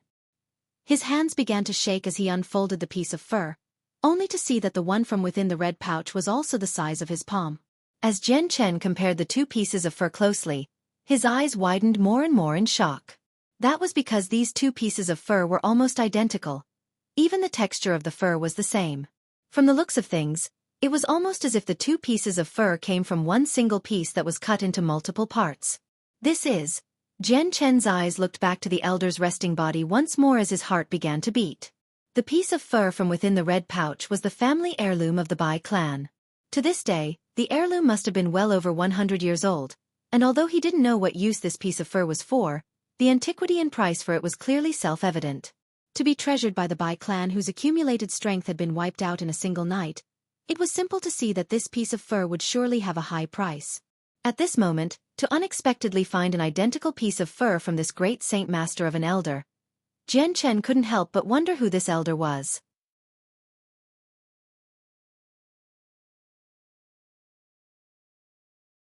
Chapter 156. Fearsome reputation and profit.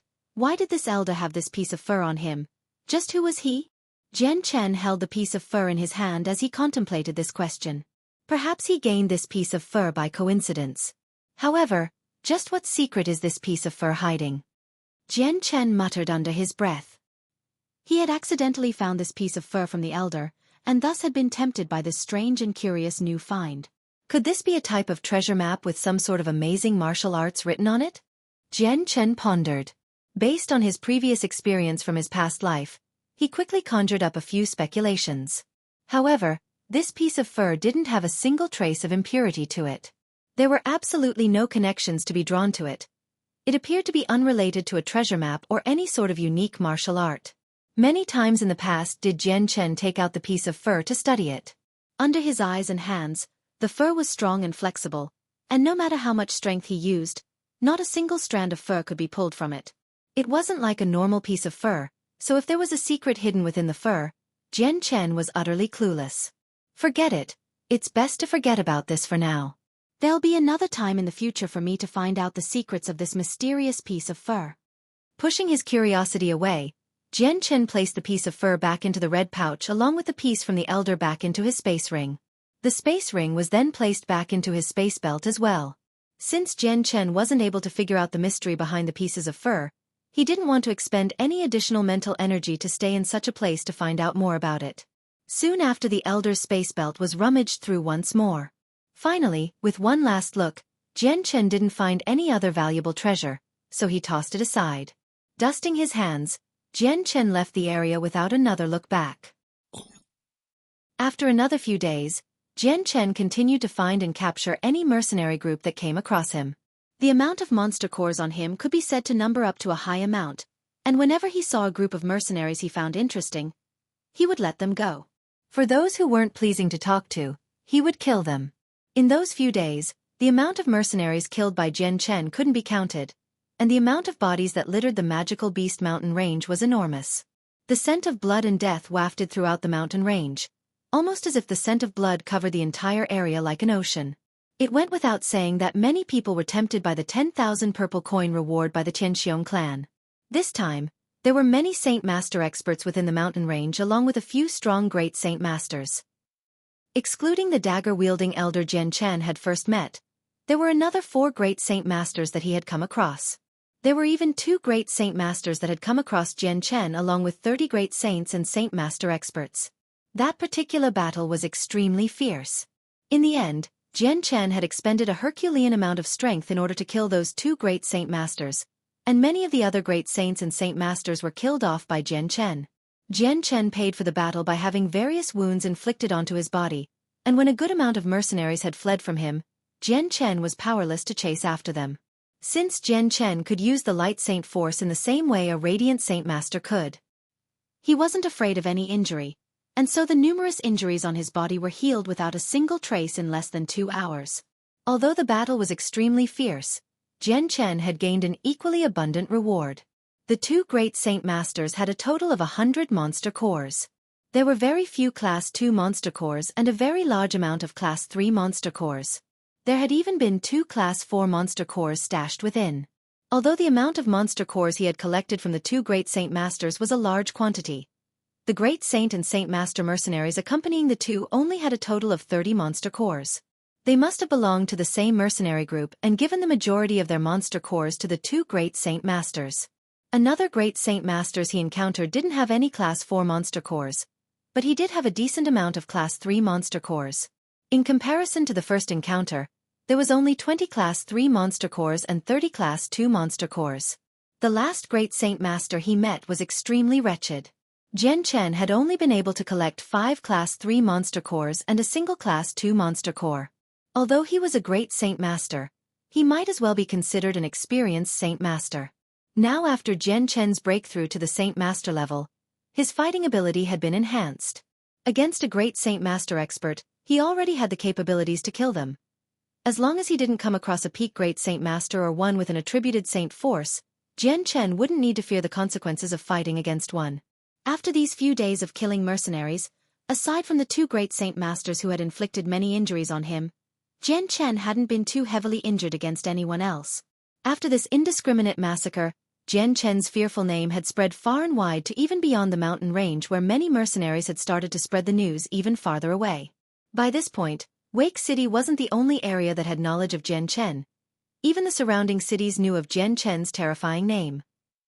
Hearing the rumors flying about, many mercenaries still traveled from afar to the magical beast mountain range. Many mercenaries that wanted to capture Jian Chen gradually renounced their efforts. Every day many cowardly mercenaries could be seen retreating from the mountain range and abandoning the hunt. Despite having many mercenaries retreat from the mountain range, there were still many stronger mercenary groups that stayed within the area. After the weaker mercenaries left, there weren't many people left in comparison to when the hunt had begun, but all of the remaining members were of the Saint Master level at the very least. After a large amount of mercenaries had left the magical beast mountain range, the area had become peaceful once more compared to the chaotic atmosphere when everyone had wanted to capture Jian Chen. Even the mercenaries that were originally there to hunt and kill magical beasts for their monster cores were driven out from the area to avoid any trouble. Now that there were even less people than before, Jian Chen took the initiative instead of staying passive to find the remaining mercenaries. Regarding those mercenaries he found, he still used the same philosophy he always had. If they were to hand over their monster cores, then he would let them go without any harm without exception. But for those too stubborn to listen and still wanted to capture him, Jian Chen would kill them without exception. Within the cloudless sky, the fierce sun loomed overhead with its brilliant rays of light stabbing into the earth below almost as if it were putting a golden-colored carpet over it. Because of the recent summer weather, the sun had been unbearably hot. In the lush forests of the magical beast mountain range, it was almost like an isolated piece of the world. There were trees in every direction of the forest that blotted out the sun and its light. Every so often, the tree leaves would sway in the wind along with the tall grass underneath. While the outside area was hot, the forest within the magical Beast Mountain range was rather cool. Somewhere within the mountain range, 10 mercenaries sat in a circle with a bonfire in the center. Spiked on top of the fire were a few pieces of magical beast meat that slowly caramelized and dripped their juices into the fire below with the occasional sizzling sound. Although these 10 mercenaries were sitting down, their height and stature weren't hidden at all. Each one of them wore a thin layer of animal leather that had a few scratches from the thorns and thistles of the forest. Captain, there's been many mercenaries that have left the mountain range with not many people left.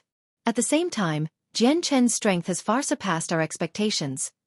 Just a few days ago I heard that a few great Saint Masters died by his hands as well. I think it would be for the best that we give up on this mission. One of the mercenaries said. Table of Contents.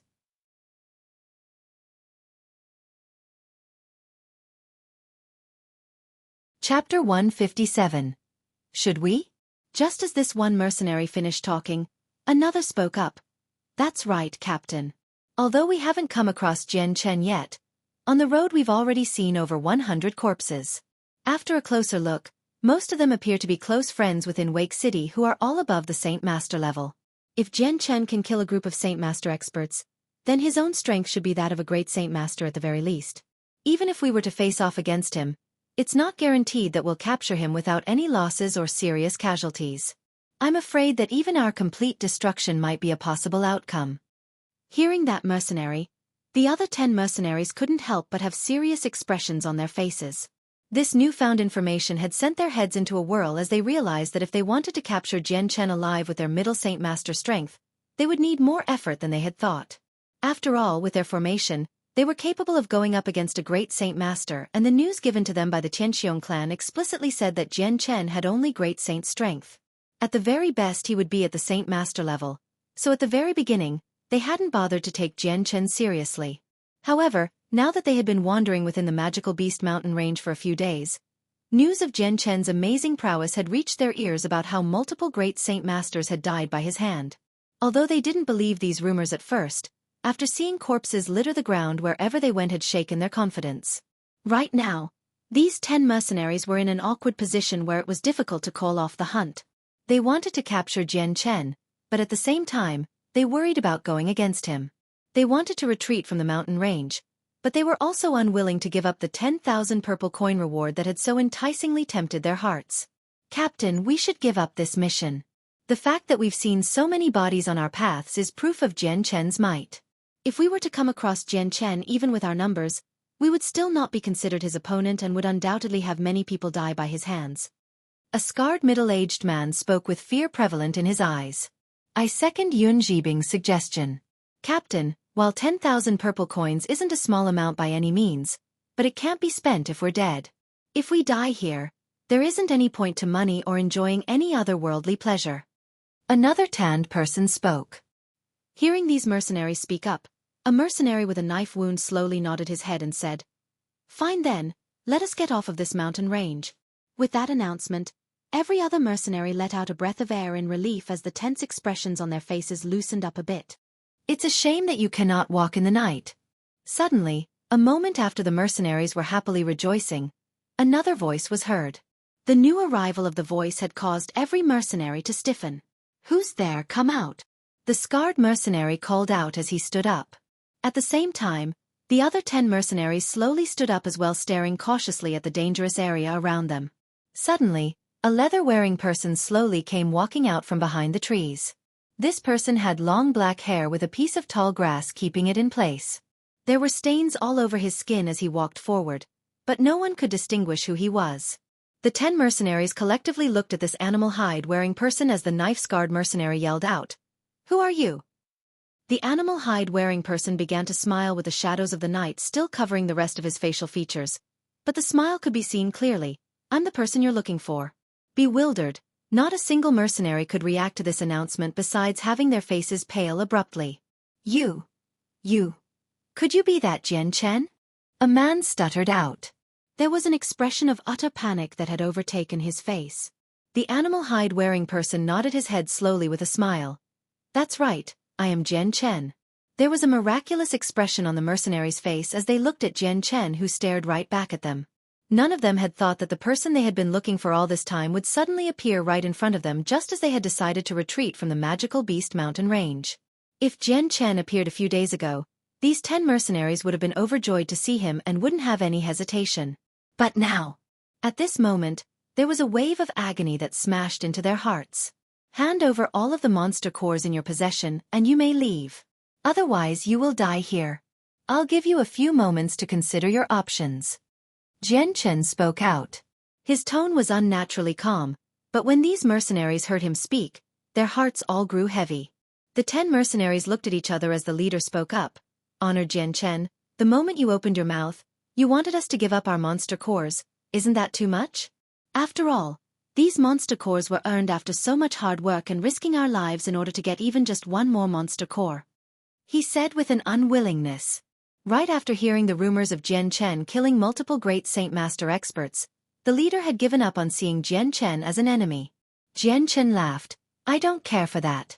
Your time is up now. If you don't hand over your monster cores, then don't blame me for what happens next. Hearing this, the 10 mercenaries all grew unhappy. The leader hesitated for merely a moment before striding forward. Honored Jian Chen, if you can defeat me within 5 moves, then I will hand over our monster cores. Otherwise, we will just end up in a complete stalemate. Jian Chen's eyes flashed dangerously for a moment as he looked at the leader. Fine, I'll defeat you in 5 moves then. In an instant, an intense amount of saint force appeared within his hand as a silver sword materialized. Everyone move back. The middle-aged man waved his own saint weapon, ready to slash at Jian Chen with the might of his two-handed sword.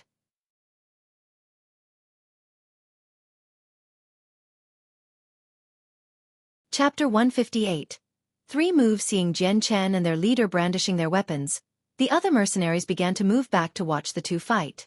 The scarred mercenary clenched onto his saint weapon as he stared firmly at Jian Chen. His face was unnaturally serious. Whether or not he would be able to keep his monster cores would be determined by this battle. Although it was impossible for a great Saint Master to defeat a peak Saint Master in 5 moves, Jian Chen's agreement to this duel had refreshed the mercenary's courage. With no hesitation in his step, he was motivated to try and accomplish the task. For this middle-aged man, the amount of pressure on him was tremendous. Alas, there was still a small amount of worry within his heart. With Jian Chen's simple agreement to this duel, would he try and eliminate him given an opportunity?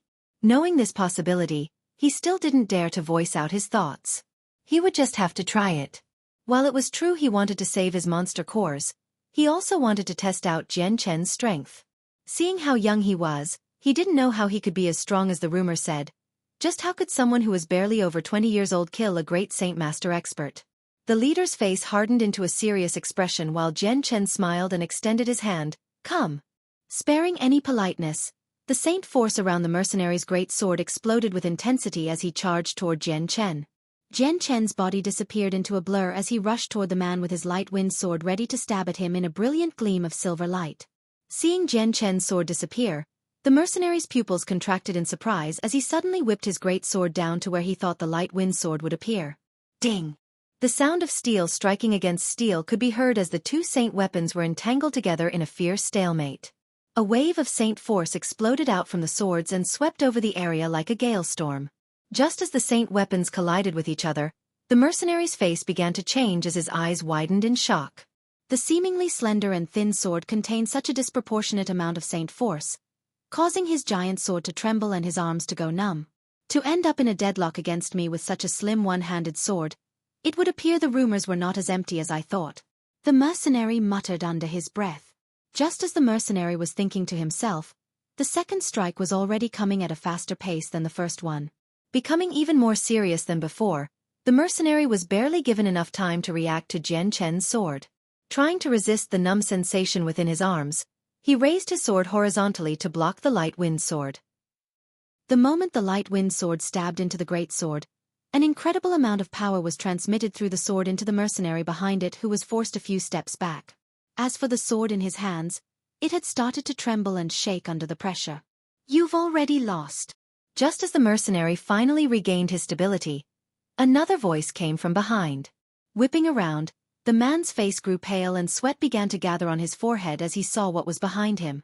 Pointing right behind him was an amazingly thin sword that was only centimeters away from his body. The tip of that sword was already pointing straight at his throat. The man's face grew sluggish as he looked at the sword threatening to pierce his throat in disbelief. There was just simply no words he could say. At this sudden reveal, the other 10 mercenaries behind the 2 fighters also looked on in disbelief. Their eyes revealed a sluggish look as they saw the sword calmly pointing at their leader's neck. Not a single of them had anything to say.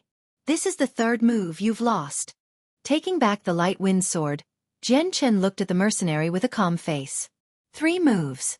Jian Chen had only used 3 moves to defeat a peak Saint Master. The leader quickly looked at Jian Chen with a fearful face.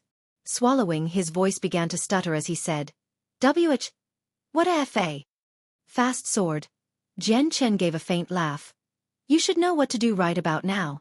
The fear in the leader's eyes quickly calmed down as he looked at Jian Chen. Although Jian Chen was completely covered by filth, the mercenary could see how young Jian Chen really was. The man absorbed his sword back into his body and cupped his hands together. I thank Honored One for his mercy. Then turning to walk back to the other mercenaries, he spoke out in a low voice. Everyone take out all your monster cores. Hearing this, the mercenaries all hesitated for a moment before accepting this outcome. The 10 pulled the monster cores within their space belt one by one. After watching their leader fight with Jian Chen, they understood that he only wanted their monster cores. Not killing them was already a huge favor granted to them, and if they didn't hand over the monster cores, with Jian Chen's strength, their entire mercenary group would be slaughtered. If their own leader, who was the strongest of them all, couldn't even withstand 5 moves from Jian Chen, then they had no chance. The scarred mercenary took out a bag from within his space belt and began to place all of the monster cores he had in that bag.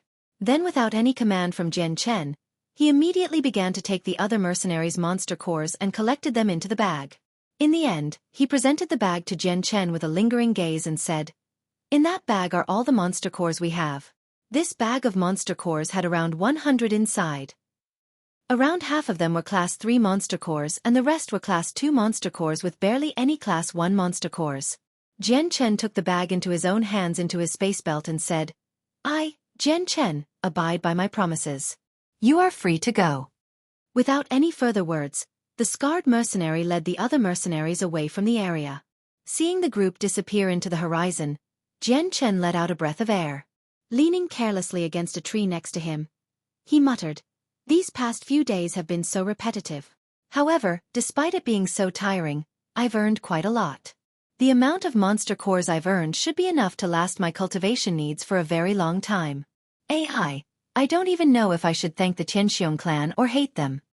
After taking a small break, Jian Chen stood back up and said, Right now there's practically no one left in the Magical Beast Mountain range. With such a huge area to search, I'm far too lazy to look in each zone. Forget it. I've already got enough monster cores. I'll let the rest go and cultivate my strength in the meantime. Otherwise, if I were to come across multiple great Saint Masters at once, I doubt I'll be an opponent for them.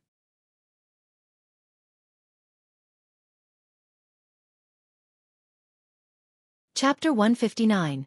A breakthrough in strength. Afterward, Jian Chen found a river based on his memories, and washed away all the filth on his body. He then took out and then put on a new set of clothes from his space belt. He had been wearing crude clothes put together from animal skins for quite a long time, so when he put on soft, cloth clothing, a comfortable feeling instantly spread throughout his body. Jian Chen seemed to revel in the warm feeling the cloth gave off as he smoothed it over his body. In that instant, his mental state that had been so tightly wound the past few days finally relaxed. After that, Jian Chen killed a magical beast in the forest and tore off a large and fatty hind leg. He then found a dry spot on the ground to build a fire and began to slowly roast the meat. After filling his empty stomach, Jian Chen began to count the profits from the past few days. When Jian Chen took out all of the monster cores in his space belt and placed them on the ground, they formed a pile that was around 1 meter high. Such a large amount of monster cores gathered together began to glow, as the hidden surges of power within each of them began to resonate with each other. Seeing this, Jian Chen's heart began to race. Roughly calculating, Jian Chen concluded that this pile had at least 2,000 monster cores. As for the exact number, it would be impossible to guess an accurate value without carefully flipping through them. After all, the power of a monster core was not related to any other factors. Looking at the plentiful monster cores, Jian Chen couldn't help but smile in excitement. The rewards from the past few days were really abundant, to the point where it was hard to believe. Such a large amount of monster cores was enough for Jian Chen to cultivate for quite a while. With an excited mood, Jian Chen took out the 3 space belts and threw them to the side. These few space belts had all been specifically taken from those mercenaries in preparation for this future occasion. Soon after, Jian Chen began to separate the monster cores from each other. After 4 hours, Jian Chen had finally organized the large mass of various monsters' cores. There were now 3 piles in front of him. 1 each for Class 1, Class 2, and Class 3. There are a total of around 700 Class 1 monster cores, 900 Class 2 monster cores, and 600 Class 3 monster cores. I hadn't imagined that I'd gain about 2,300 monster cores these past few days. Haha, this is really much better than I anticipated. It seems I must really thank the Tianxiong clan. I must thank them for the great opportunity they gave me. Jian Chen laughed to himself when he saw all of the monster cores. Jian Chen then placed each group of monster cores into a different space belt. He then returned to the cave that he had been living in for a while. After covering up the entrance, he resumed cultivating. The cave was so dark that he couldn't even see his own hand. Jian Chen sat there cross-legged, like an unmoving sculpture. If it weren't for the faint sound of him breathing, people might have really mistaken him for a living statue. As Jian Chen continued to absorb the energy from within the monster cores, the saint force within him was constantly growing stronger. After becoming a saint master, the demand required for cultivation not only increased, but Jian Chen's absorption speed had also doubled. Before becoming a great saint, he needed to consume 3 Class 3 monster cores in a single night, which meant that he consumed almost 10 Class 3 monster cores for a day of cultivating without stopping. Now that his absorption speed was faster, the amount of monster cores that Jian Chen would need to absorb in a night was 6 to 7. Based on this, he'd end up consuming around 20 Class 3 monster cores in a day. Although the amount of Class 3 monster cores he had to consume was a frightening number, Jian Chen wasn't concerned at all about a lack of monster cores. Not only did he have hundreds of Class 3 monster cores in his space belt, he was also in the Magical Beast Mountain range. He could enter the deeper regions and kill Class 4 magical beasts anytime he wanted to. Class 4 monster cores contained enormous amounts of energy, and far surpassed that of Class 3 monster cores. In the outside world, Jian Chen's name, as well as everything he had done in the Magical Beast Mountain range, was currently being spread everywhere. As this was happening, Jian Chen was sitting cross-legged within the dark cave, diligently raising his strength. Time quickly passed. In the blink of an eye, a year had already passed. Within this year, the commotion that Jian Chen had caused in the outside world had gradually settled. Wake City had long since recovered to its original ways. There wasn't that big of a difference between now and a year ago. The only difference was that the Wake City's Tianxiong clan had died out. Deep within the Magical Beast Mountain range, there were no signs of people. Class 4 magical beasts roamed about the area as they pleased, and it wasn't an area that anyone could just walk around. In this area, one could go for half a month without seeing any trace of a human. This was an extremely common occurrence. This moment, a green-black mist was slowly rising nearby. The scent of roasted meat was blown through the air by the breeze, gradually diffusing it in all directions. The figure of a cotton-wearing youth could be seen sitting cross-legged with a bonfire right in front of him that burned brightly as a piece of magical beast meat was cooked over the flames. This youth looked no older than 20 years old with his long hair tied together into a ponytail with a piece of grass. This youth was exceedingly handsome with flawless facial features along with a delicate yet roguelike look. On his calm face was a face full of charm that could practically kill any woman in the world. This youth was Jian Chen. In this 1 year, Jian Chen hadn't left the Magical Beast Mountain range at all. After 1 year of using the monster cores from the mercenaries, there were practically no more Class 3 monster cores left. Only the Class 1 and 2 monster cores remained. In that 1 year, all of the Class 3 monster cores were completely exhausted, and so Jian Chen could only use the Class 4 monster cores. Soon enough, even the Class 4 monster cores were used up, causing Jian Chen to go to the depths of the mountain range to hunt and kill Class 4 magical beasts before continuing to cultivate. Time and time again, Jian Chen had continued to cultivate using the monster cores for 1 whole year. Jian Chen had long since left the primary Saint Master level and reached the peak Saint Master level. His strength had reached a point where even killing a Class 4 magical beast was of no problem at all. 1 year has passed. How quickly time goes by. It seems that I should head out and stroll around now and stabilize my strength. AI. After using the monster cores to cultivate, only a tiny residual of chaotic nature from the monster core's energy was left. Jian Chen muttered to himself in front of the campfire. After eating his fill, Jian Chen extinguished the fire before heading out from the depths of the magical beast mountain range. He had already planned on leaving the mountain range long ago, so he had prepared a few Class 4 monster cores to cultivate with later. The Class 4 magical beasts rarely roamed around the heart of the magical beast mountain range, so it was generally more peaceful than the outside layer since Class 4 magical beasts were also not as common as Class 1 or 2 magical beasts. In this case, coming across a Class 4 magical beast was not an easy task, and finding a Class 3 magical beast would be even easier. Ho! Just as Jian Chen walked out of the forest carefully, suddenly, a large sound exploded out from behind him. Staring in the direction in which his ear was vibrating, Jian Chen noticed that the ground he was standing on was beginning to tremble slightly as well. You're tuning in to the Xueqi's Martial Arts Saga YouTube channel. Don't forget to subscribe and join us on this journey to catch the most captivating stories.